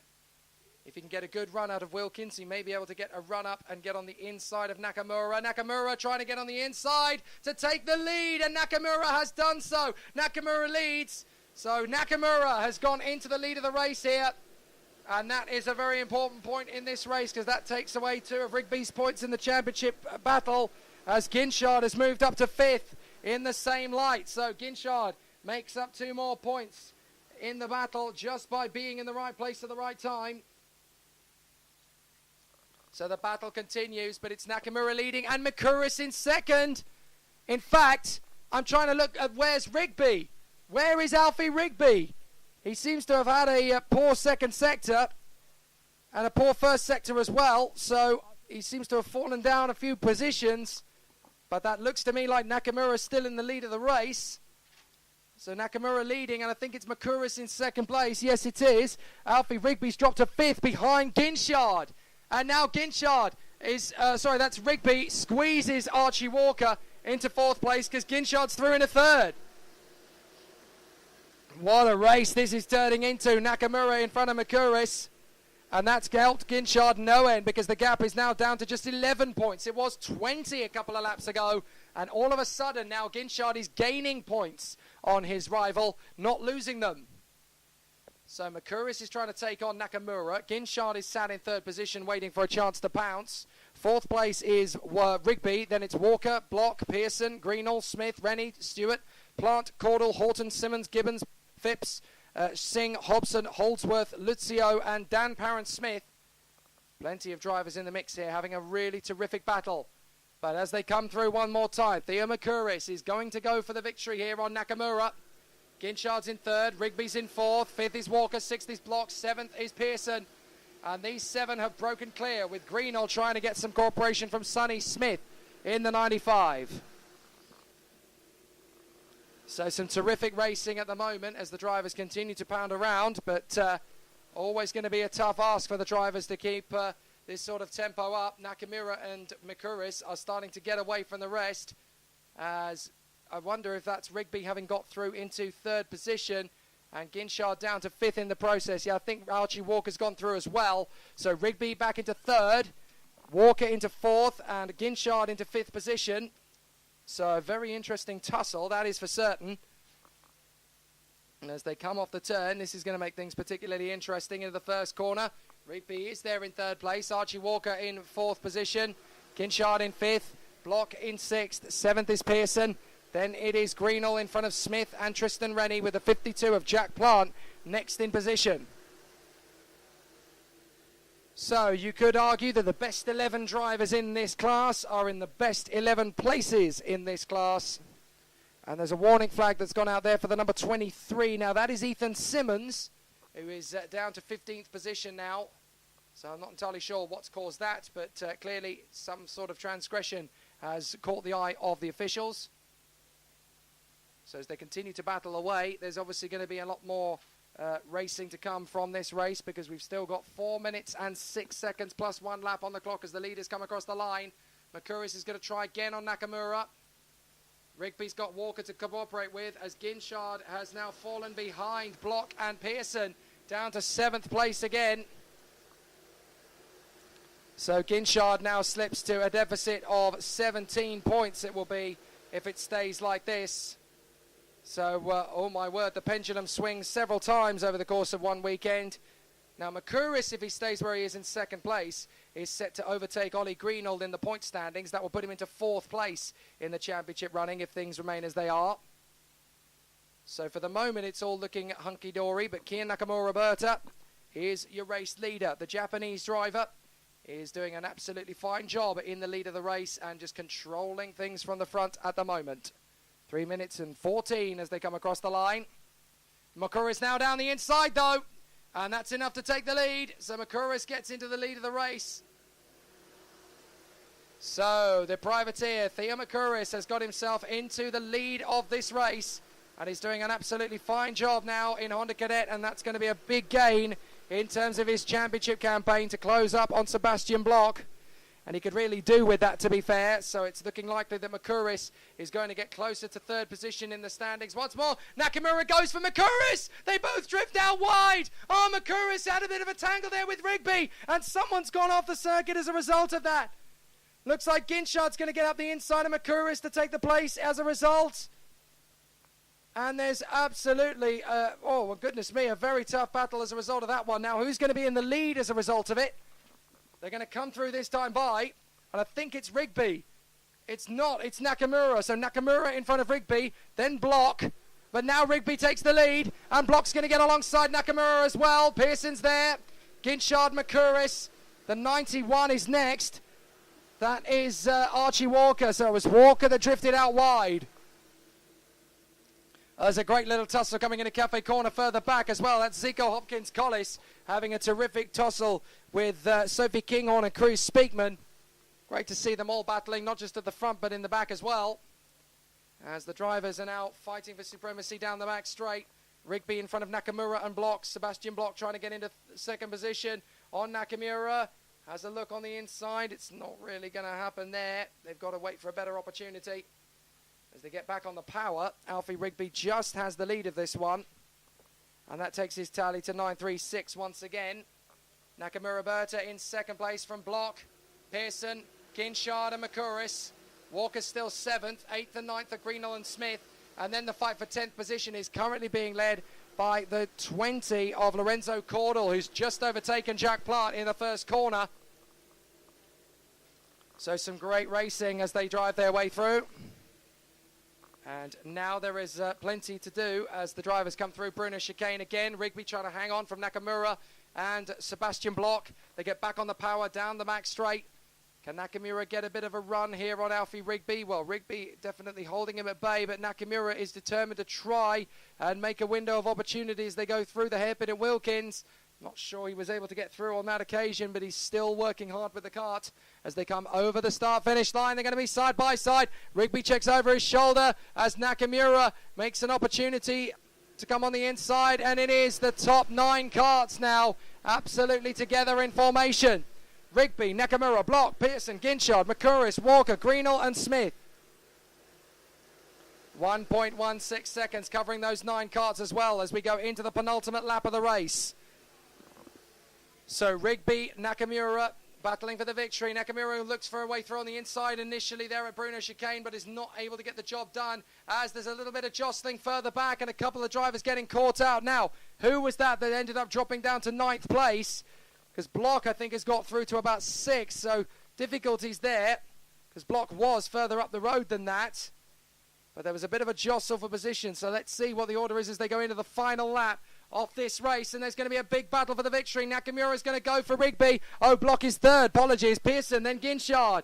Then it is Makuris down to 6th. In front of Sonny Smith, Archie Walker and Ollie Greenall, who's now got the 20 of Lorenzo Cordell. Right in there with Mitchell Gibbons, Jack Plant and Tristan Rennie, held up by Ethan Simmons.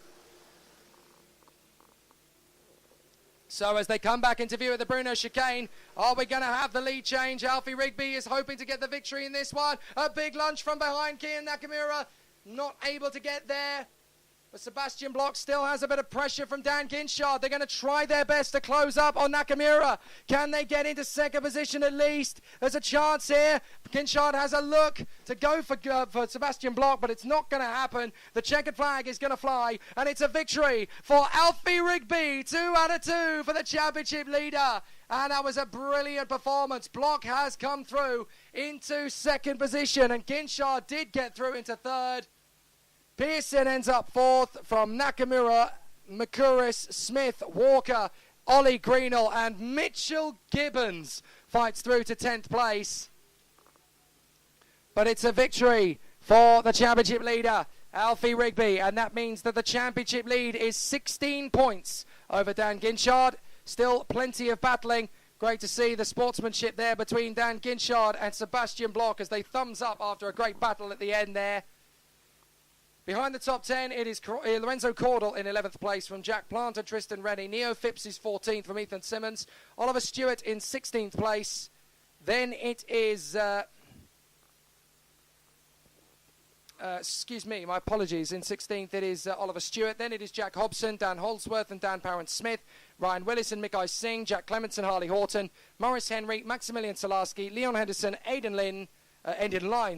Ollie Stevens, Alistair Cresswell, Marcus Luzio, Zico Hopkins-Collis, Sophie Kinghorn, Cruz Speakman, and Jai Lawrence. But it's Alfie Rigby who takes the win, and in the top 10 with him, it's Sebastian Block from Dan Ginchard in third, Ed Pearson, Theo Makuris, Kian Nakamura Berta, from Sonny Smith, Archie Walker, Oliver Greenall, and Mitchell Gibbons. That's the end of Honda Cadet for the weekend. The penultimate race of the day here at Shenington is going to come from Junior TKM. Hi, I'm Tom Ingham and you're listening to Downforce Radio. Hi, I'm Jacques Villeneuve. You're listening to Downforce Radio. Hi, I'm Bruno Senna. You're listening to Downforce Radio. Hi, I'm Chris Hoy, and you're listening to Downforce Radio. Hi, I'm Landon Norris, and you're listening to Downforce Radio. You're listening to Race Day Live on Downforce UK, brought to you by Clapham North MOT, Motorsport Days Live, Stopwatch Hospitality, and Trade Price Cars.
Hi, I'm Tom Ingham and you're listening to Downforce Radio. Hi, I'm Jacques Villeneuve. You're listening to Downforce Radio. Hi, I'm Bruno Senna. You're listening to Downforce Radio. Hi, I'm Chris Hoy, and you're listening to Downforce Radio. Hi, I'm Landon Norris, and you're listening to Downforce Radio.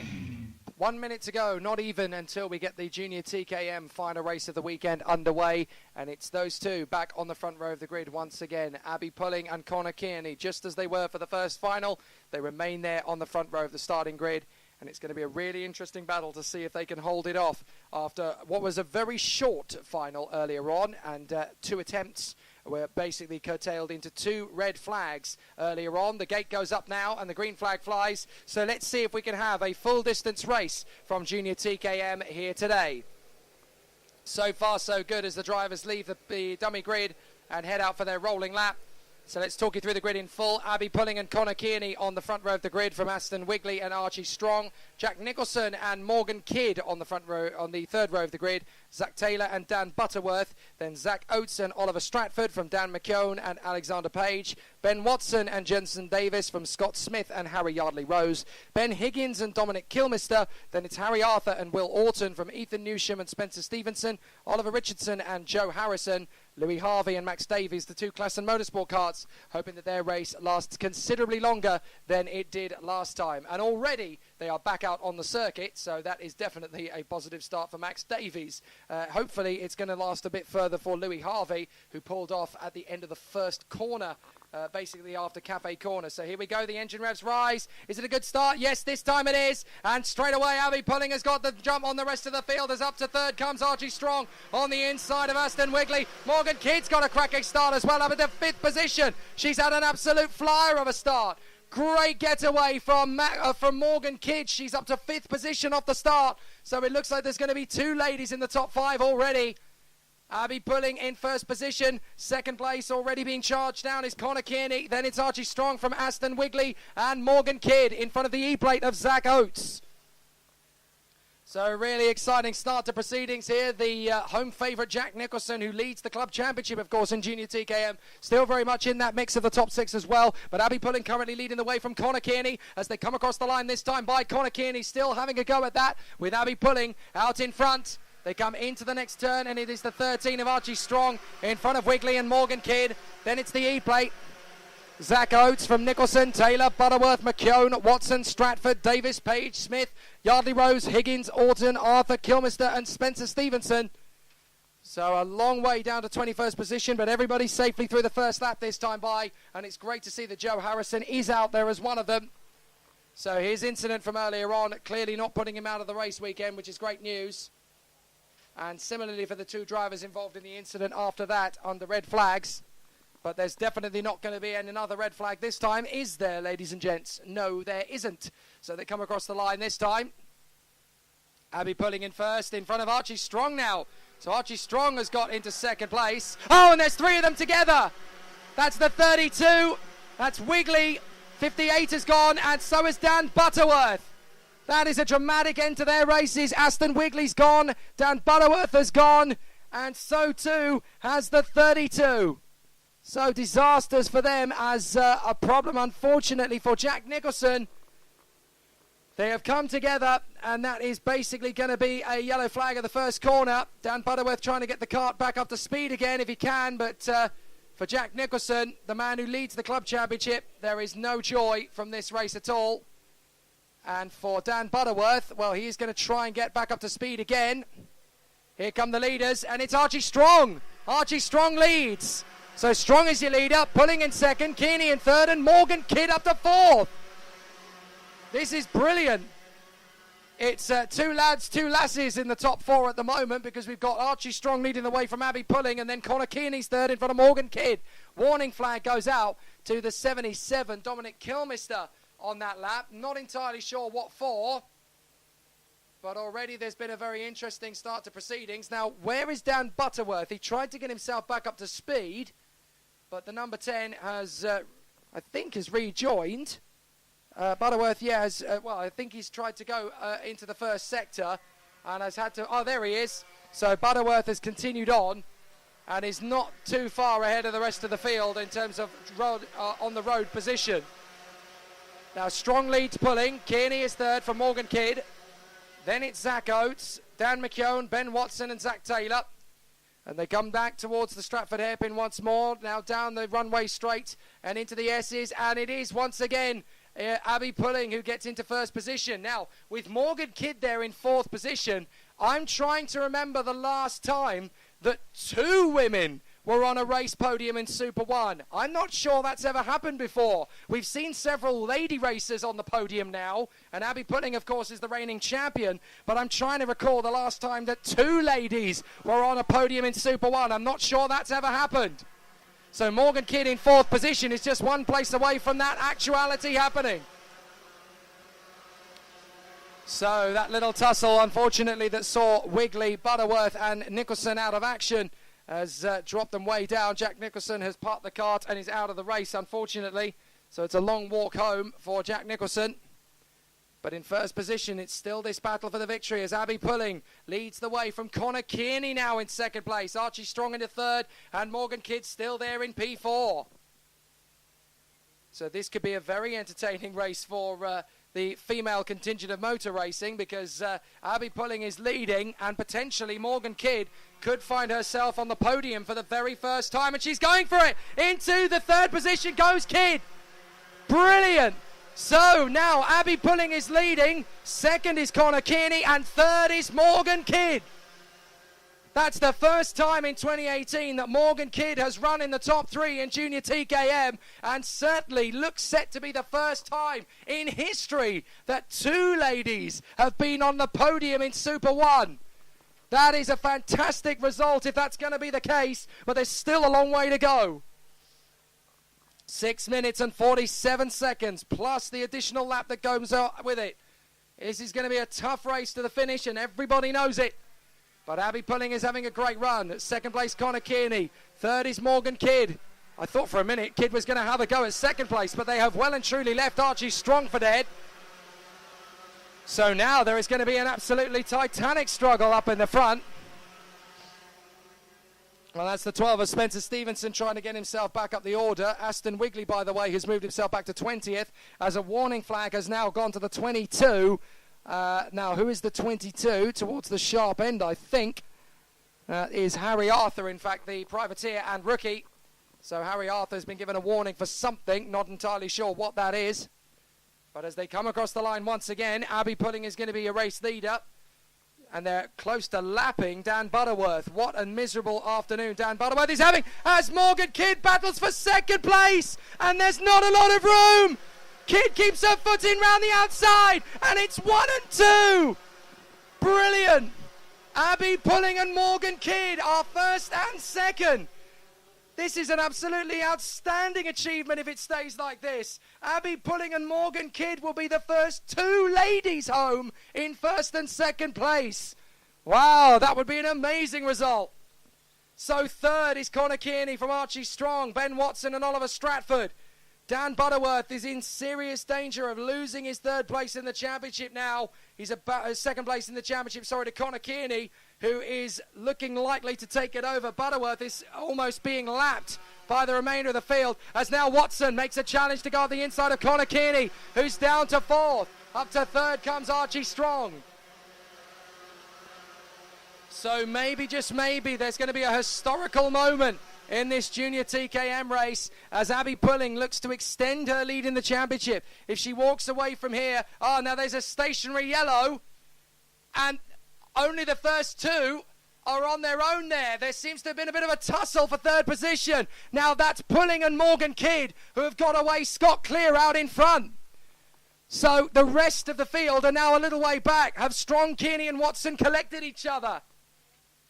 We'll have to double check, but Abby Pulling leads Morgan Kidd by quite a considerable fashion now.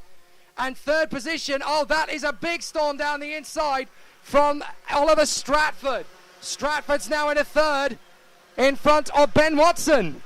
So it looks to me as though Archie Strong has had a coming together there with Connor Kearney. And Kearney has dropped down to 8th position. Strong has dropped down to 23rd. Well, this is absolute heaven sent for the ladies out front. Abby Pulling and Morgan Kidd are first and second with a massive advantage over the rest of the field. We are about to see history in Super 1 if it stays like this. Basically, the lads are fighting for the best of the rest position. Remember where you were in this historical moment if it stays like this. Pulling and Morgan Kidd are first and second, and now third is Ben Watson. Ben Watson has made the move up in a third position. This is going to be a mighty, fantastic occasion if it manages to stay in this fashion. With Dan Butterworth looking set to be lapped, Connor Kearney is actually going to finish third in the championship if he can't make up more places, or certainly run to the next round in third, I should say, because Butterworth is currently 2 points ahead of him if he remains where he is. But Kearney is trying to make up the places. Warning flag goes out to the 75. That is Dan McKeown of the Jade Racing team. But Abby Pulling leads it. Second is Morgan Kidd. And then we've got this terrific fight for third between Ben Watson, Oliver Stratford, and the 37 in the mix as well of Scott Smith. Dan McKeown is in sixth place from Connor Kearney and Alexander Page. Then it is Zach Oates and Zach Taylor from Higgins, Harvey, Richardson, Aston Wigley, who's fought back to 14th. Kilmister, Davis, Davies, Orton, Yardley Rose, Harrison, Newsham, Arthur and Stevenson, with Archie Strong down to 24th and Butterworth down to 25th. Only Nicholson out of the race. We're running short on time now, 2 minutes and 13, plus 1 lap to go. And the two female racers in the field are in first and second. This is about to be one of the most historic moments in Super 1 Series history, and it could start an amazing revolution. It's one thing to have one female racer at the front end of the grid, but for a female 1-2 on merit, that is absolutely astonishing, and it's a groundbreaking moment for the sport. All of a sudden, there are many more people gathering at the side of the road. They want to see this moment, and they will remember it. Put a pin in it. Shenington, Two-Tone Money Super 1 British Karting, July 2018. The first time in British national karting that ladies finish first and second. This is an unprecedented occasion if it stays like this, but they've both got massive advantages over the drivers behind them. Abby Pulling has Morgan Kidd now, but Ben Watson is stepping up. There could be a little spanner in the works yet. Morgan Kidd in second. Watson is dropping the two behind. What a sensational fillet this is. Even if they don't make it 1 and 2, the very fact that they are there on pure ability is a very pleasing sight indeed. Into the Bruno chicane. Abby Pulling looks like she's got this race well and truly nailed. And if she does so, then she will take a whopping, and I do mean whopping, 52-point lead in the championship at this stage. It's going to be an absolutely dominant canter to the title for Abby Pulling at this particular phase if things remain as they are. But for Morgan Kidd, there is a tall order and Watson's up the inside. Watson takes second place from her. Morgan Kidd's trying to get straight back into it though. Watson, one look over the shoulder. Stratford and Smith are in the game as well. So for the moment it is not 1 and 2 anymore. But there are still two ladies in the podium paying positions as Stevenson battles away further back with the 46 of Joe Harrison, recovered from his earlier incident. And now Morgan Kidd is down to fourth again. It looks like someone else has got through. I think that's Oliver Stratford, who's made his way into third position. But there is still time to go. One more lap and Abby Pulling looks like she's about to take her easiest ever victory in the championship's history. Certainly in her career in Junior TKM, this is set to be her best ever result, as now Stratford's gone through past Morgan Kidd. But to be fair to Morgan, she has absolutely commanded the respect of everybody here. Okay, it wasn't enough to hang on to second position, but she's done an amazing job and certainly has become one of the star turns of the championship. But out in front, Abby Pulling has made mincemeat of the opposition in absolutely sensational style. She comes into Wilkins for the last time and basically is now in a position to put one hand on the championship trophy back-to-back in 2018. Abby Pulling wins at Shenington at an absolute canter. Second place for Ben Watson. Third for Scott Smith. Fourth for Oliver Stratford. And fifth for Morgan Kidd after a brilliant run. Sixth place for the 7 of Alexander Page. Dan McKeown is 7th, from Oates in 8th, Wigley is 9th, and Harvey in 10th. Kearney in 11th, Richardson 12th, from Zach Taylor, Jensen Davis, Dominic Kilmister, Harry Ardley Rose, Orton, Higgins, Harrison, Stevenson, Strong, Arthur and Davies, with Newsham and Butterworth coming home. But what a dramatic end to the meeting there, as it was very nearly a female 1-2 there, with Abby Pulling in front of the very talented Morgan Kidd, who has suddenly become a major player in this junior TKM campaign. If Abby Pulling should ever move on, I think the female contingent in junior TKM is in very safe hands in Morgan Kidd. Absolutely terrific performance, and no doubt that first podium is not far away. Brilliant, brilliant racing for the junior TKM brigade once again. But now we come to the final race of the weekend, and that is going to be TKM Extreme, and that battle once again at the front. Can Sam Fowler move into the lead of the Drivers' Championship? Only time will tell. Hi, I'm Tom Ingram and you're listening to Downforce Radio. Hi, I'm Jacques Villeneuve. You're listening to Downforce Radio. Hi, I'm Bruno Senna. You're listening to Downforce Radio. Hi, I'm Chris Hoy, and you're listening to Downforce Radio. Hi, I'm Landon Norris, and you're listening to Downforce Radio. You're listening to Race Day Live on Downforce UK, brought to you by Clapham North MOT, Motorsport Days Live, Stopwatch Hospitality and Trade Price Cars.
Hi, I'm Tom Ingram and you're listening to Downforce Radio. Hi, I'm Jacques Villeneuve. You're listening to Downforce Radio. Hi, I'm Bruno Senna. You're listening to Downforce Radio. Hi, I'm Chris Hoy, and you're listening to Downforce Radio. Hi, I'm Landon Norris, and you're listening to Downforce Radio.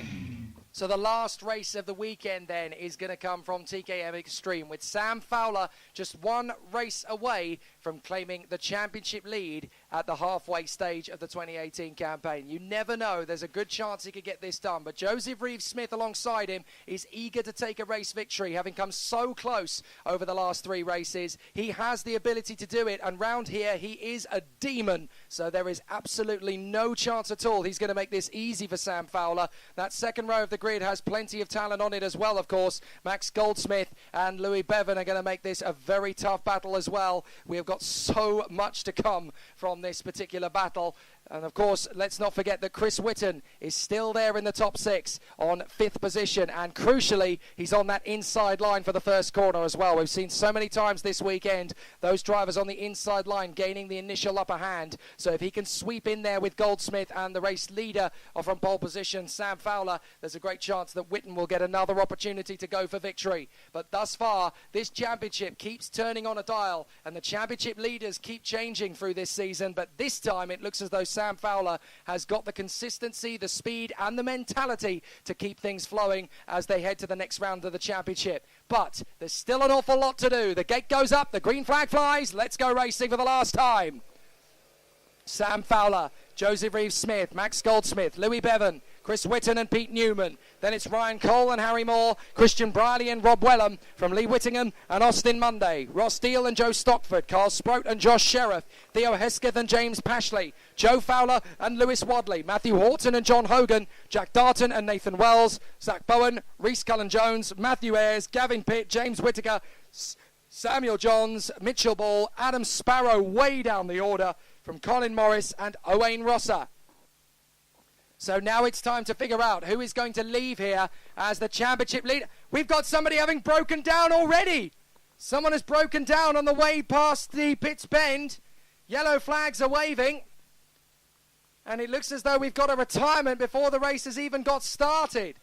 So that is a very dramatic start to proceedings, and they're going to go round again. Now I'm very intrigued to see who this is that's not going to come around to join the field. It's Owain Rosser. It is Owain Rosser, who's had a nightmare weekend anyway. But it looks to me as though Owain Rosser's weekend has come to a premature end before it has even begun. That is devastating for Owain Rosser. He's had an absolute nightmare weekend anyway. And now it's just got even worse. So a major, major problem for him. Now, going into this final race of the weekend, Adam Sparrow's lead over Sam Fowler is just 5 points. But with Fowler at the front end of the grid and Adam Sparrow quite literally at the back end of the grid and having seemingly not enough pace to move his way forward, then this is almost certainly going to be Sam Fowler's opportunity to grab the lead of the championship. He's never going to get a better opportunity. So now it's up to him to get the job done. But he will have the Litchfield Motorsport superstar Joseph Reeves-Smith there in second place to try and get the job done. Is it a clean start? No, they're going round again. They're going round yet again.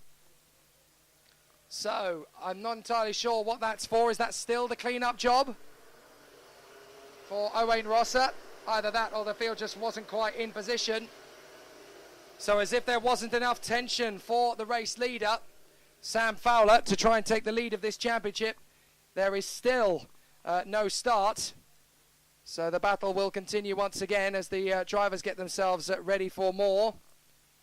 A new formation lap, and the drivers, of course, are now getting themselves tightened in. They're going to need to make a much better, cleaner start of things.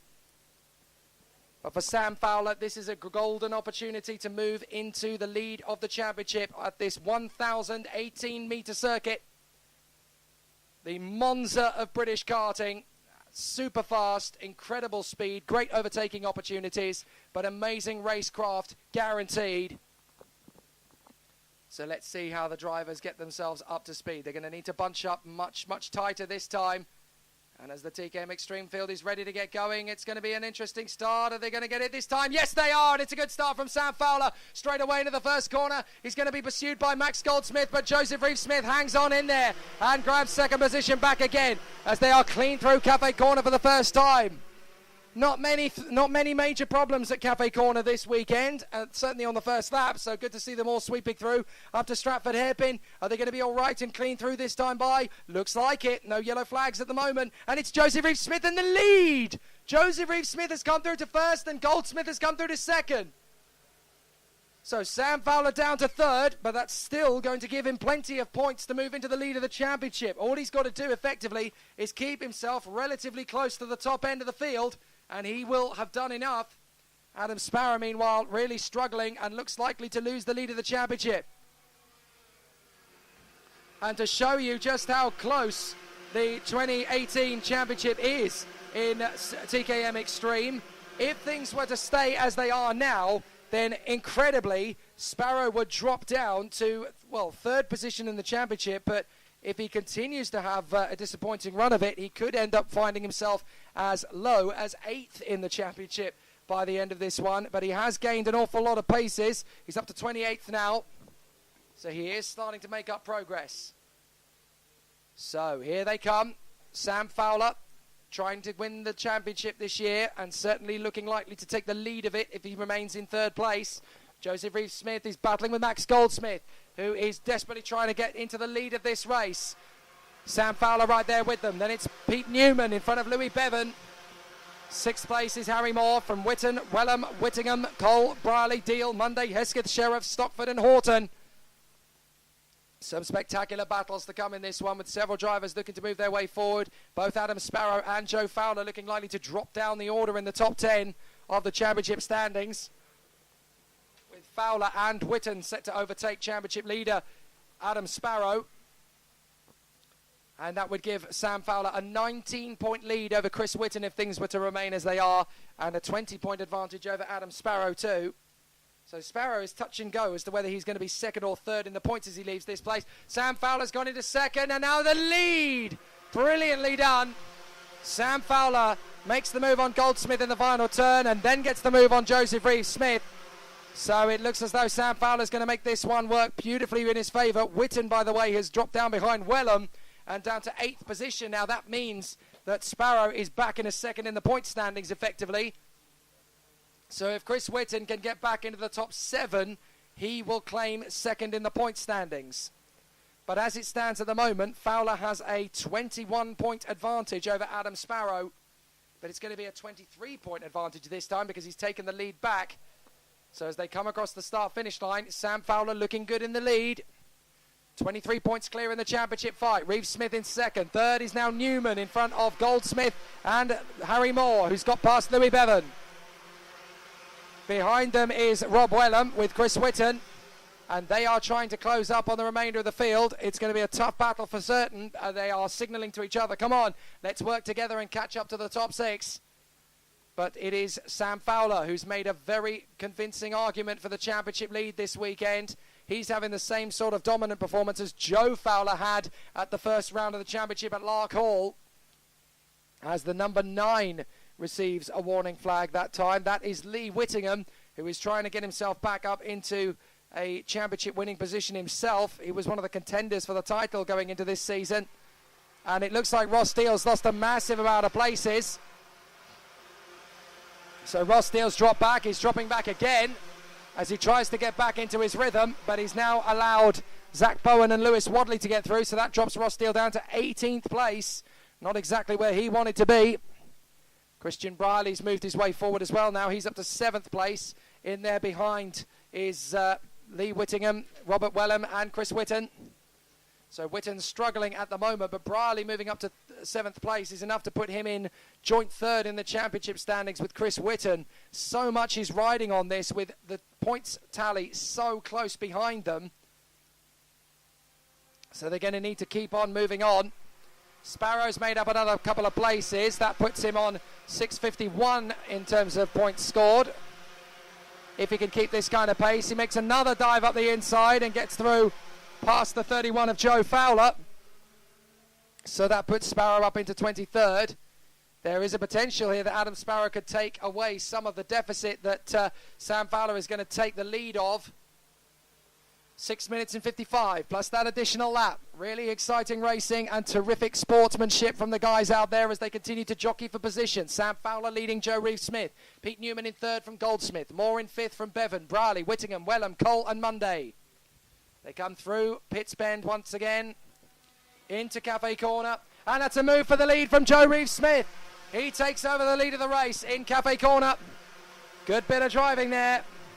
So no problem at all for our new race leader, Joe Reeve-Smith, back in first position once again. Really crafty bit of driving there from Joe Reeve-Smith, who's so good at throwing that cart up the inside and making a play for the lead. And also through in a second is Pete Newman. Now, Adam Sparrow's making up more progress, has gone into 23rd. Sam Fowler's dropped to third now. So Sparrow is actually starting to take away some of the deficit as the race continues on. Just under 6 minutes left, plus that one additional lap. And Newman's going to go for the lead, and he's got it. Into Park Bend. Pete Newman takes the lead here at Shenington. Reeve-Smith in second place. Third is Sam Fowler. Then it is Goldsmith from Moore, Bevan and Whittingham. But Whittingham leads a very strong charge for 7th position downwards. Whittingham, Brierley, Cole and now Austin Monday into 10th position. Chris Whitten has dropped to 12th. So he's really suddenly struggling as Christian Brierley is in 8th position and looking good to move into 3rd in the point standings. This is so close in TKM Extreme in terms of the points tally in 2018 as the 41, sadly, of Colin Morris finds himself running around at the back on his own. And that is not where he wanted to be.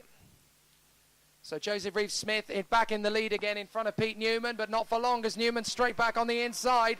Goldsmith is now... Where's Sam Fowler? There's Sam Fowler. Fowler's got a problem.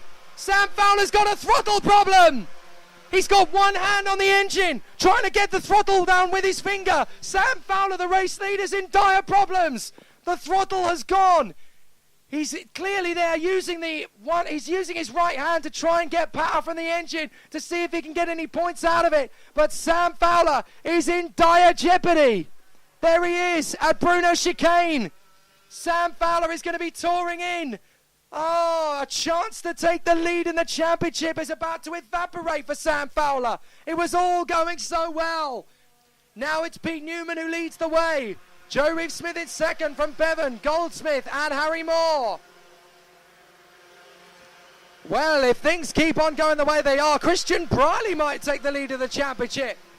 But into the pits is going to come Sam Fowler. Into the pits he will come. And he's going to carry on. But there he is with one hand on the engine. Clearly he's trying to get the car going. Yellow flags further up the road. Yellow flags in front of Sam Fowler. So something has happened up the road in front of him. And we seem to have lost Zach Bowen from the fray. So Zach Bowen hasn't come through. And I guess that's going to be game over for Zach Bowen. But here come the leaders. Newman in front of Reeve-Smith. Then it's Goldsmith, Bevan and Harry Moore. The number 9 there in 6th position now. That is Whittingham from Christian Brierley. The number 6 has been given a warning flag. Now that is Joe Stockford. I wonder if Stockford basically is involved in that little moment. Well, it looks like now actually that the cart involved in that one. The yellow flags are withdrawn, but I'm not seeing anybody out of the race. I think it's actually James Whittaker who was involved in that incident earlier on. He's kept going. So I'm not entirely sure why we had the yellow flags there before. But Sam Fowler is continuing on. The 32 gets a warning flag. Now that is, the 32 is Zach Bowen. Newman is your leader from Reeve-Smith. Bevan in 3rd. Goldsmith in 4th. And Harry Moore in 5th position. So the field continues to motor on its way. That's a big lunge up the inside from the 32 of Zach Bowen on the inside of Gavin Pitt. I'm not sure if he's managed to make that move stick. But for Sam Fowler, who is still motoring around, but no, Fowler I think has pulled off the circuit actually. It is heartbreaking for Sam Fowler. A chance to take the lead of the championship. Absolutely handed to him on a silver platter. And he couldn't take advantage of it. And he now drops to 5th in the standings all of a sudden. How on earth can you be so unlucky? This TKM Extreme title fight has so many twists and turns within it. So now it is Joseph Reeves-Smith with a warning flag now going out to the 99 of Austin Monday. So the Litchfield Motorsport driver, Joseph Reeves-Smith, is leading the charge with Pete Newman in behind him. Max Goldsmith in third position. Fourth is Louis Bevan and fifth is Harry Moore. So many opportunities now for this battle to go down to the wire. And if you look at the points tally in the top 10, there is still only 45 points between all 10 drivers in that top 10 as things stand at the moment. So this championship fight is going to go down to the finish line at PF International in September. But who is going to be champion? We still don't know. Adam Sparrow has fought his way up to 17th and now has a 12-point lead over Christian Brierley in the standings if it finishes like this. But Joseph Reeves-Smith has got himself right into contention. If he manages to hang on for the victory, he will only be 23 points off the lead of Adam Sparrow. So Reeves-Smith taking a victory would be massive in terms of the championship fight. But all of a sudden, this 2018 TKM Extreme Championship campaign is wide open. It was already pretty close before, but Fowler retiring when he had the chance to take a good, healthy lead in the championship has now evaporated. Reeves-Smith has got Newman trying to come around the outside. Reeves-Smith is through, though. And now up to fourth position has come the 9 of Lee Whittingham. So Whittingham is gaining points. This is so close. Reeves-Smith is your leader. Newman in second now from Goldsmith, Whittingham, Moore, Bevan, Brierley, Cole, Wadley, Sheriff, Stockford and Wellham. Sproat is 13th. Whitten is down to 14th place with Hesketh in 15th from Pashley and Adam Sparrow. Ross Steele, Matthew Horton, Zach Bowen, Nathan Wells, Sam Johns, Gavin Pitt, Joe Fowler. As into the pits comes Colin Morris to retire. So unfortunately, it's not going to be as strong a finish as it was in the repechage this morning. Here they come again, side by side. Newman is pushing very hard. Ascent to the inside line. Whittingham tries to come past Goldsmith, and he's going to lose the place to Harry Moore on the exit. No, he's not. Side by side they run. I tell you what, this last lap is going to be something special. TKM Extreme going down to the wire for the first position. We're finishing on a flourish. Joseph Reeves-Smith trying to hang on to the victory in front of Pete Newman. A little bit of a shunt there down the order from Lewis Bevan as he now comes a little bit off the curb and has lost momentum. Is Joseph Reeves-Smith going to hang on to the victory? It's going to be tight to the flag, but it's going to be enough. And that's going to help Joseph Reeves-Smith no end across the line. Reeves-Smith just gets there from Pete Newman in second. What a race to finish. And Joseph Reeves-Smith is right back in the hunt for the championship with that win. Superb effort. Second place from Pete Newman. Goldsmith is third from Harry Moore. Lee Whittingham in fifth from Louis Bevan, Christian Brierley, Ryan Cole, Lewis Wadley. And the leading rookie home is Josh Sheriff, with Joe Stockford fighting his way back to 11th. Rob Wellham in 12th from Carl Sproat, Chris Whitten, Theo Hesketh, Adam Sparrow making up 16 places to finish 16th and retain the lead of the championship by 13 points to Christian Brierley. Pashley is 17th from Horton in 18th. Deal is 19th ahead of Zach Bowen. Then it's Nathan Wells, Gavin Pitt, Sam Johns, Austin Monday, John Hogan, Joe Fowler way down in 26th from Mitchell Ball, Reese Cullen-Jones, Jack Darton and Matthew Ayres, with the four retirees being Colin Morris, James Whittaker, dramatically Sam Fowler and Owain Rosser. But this championship fight in TKM Extreme is now wide open. It's an amazing fight and it's going to be so close to the finish of the season. What a sensational weekend it's been for Super One in the Two-Tone Money Super One British Karting Championships here at Shenington. A massive thank you to everybody at the Shenington Kart Racing Club, to those who have contributed to the Downforce UK coverage of this live commentary. A massive thank you to you guys as well. It's been an absolutely fantastic display of racing. I'm sure you're all very much in agreement. To the likes of the Edgars, the Hortons, to Darren Walker, to Stephen Victoria Ravenscroft, to the Butchers, to Rennie Motorhomes, to Serenetti's, to Cooltrans and to Zach Taylor, all the guys who helped out on the radio coverage front. A massive thank you, but it's been an amazing weekend. And now as we head to Rissington, the next round of the championship in August. It is one heck of a show. In all of the 7 classes we've seen today, there's going to be an amazing fight for the championship. But we wrap up with some absolutely fantastic racing to talk about. I'm Jake Sanson. I hope you've enjoyed all of the action here at Shenington. A massive thank you to the club who have given us another spectacular weekend of motor racing. We're going to move on to the next round of the Two-Tone Money Super 1 British Karting Championships. But from all of us here, thanks for listening. Hi, I'm Tom Ingram and you're listening to Downforce Radio. Hi, I'm Jacques Villeneuve. You're listening to Downforce Radio. Hi, I'm Bruno Senna. You're listening to Downforce Radio. Hi, I'm Chris Hoy, and you're listening to Downforce Radio. Hi, I'm Landon Norris, and you're listening to Downforce Radio.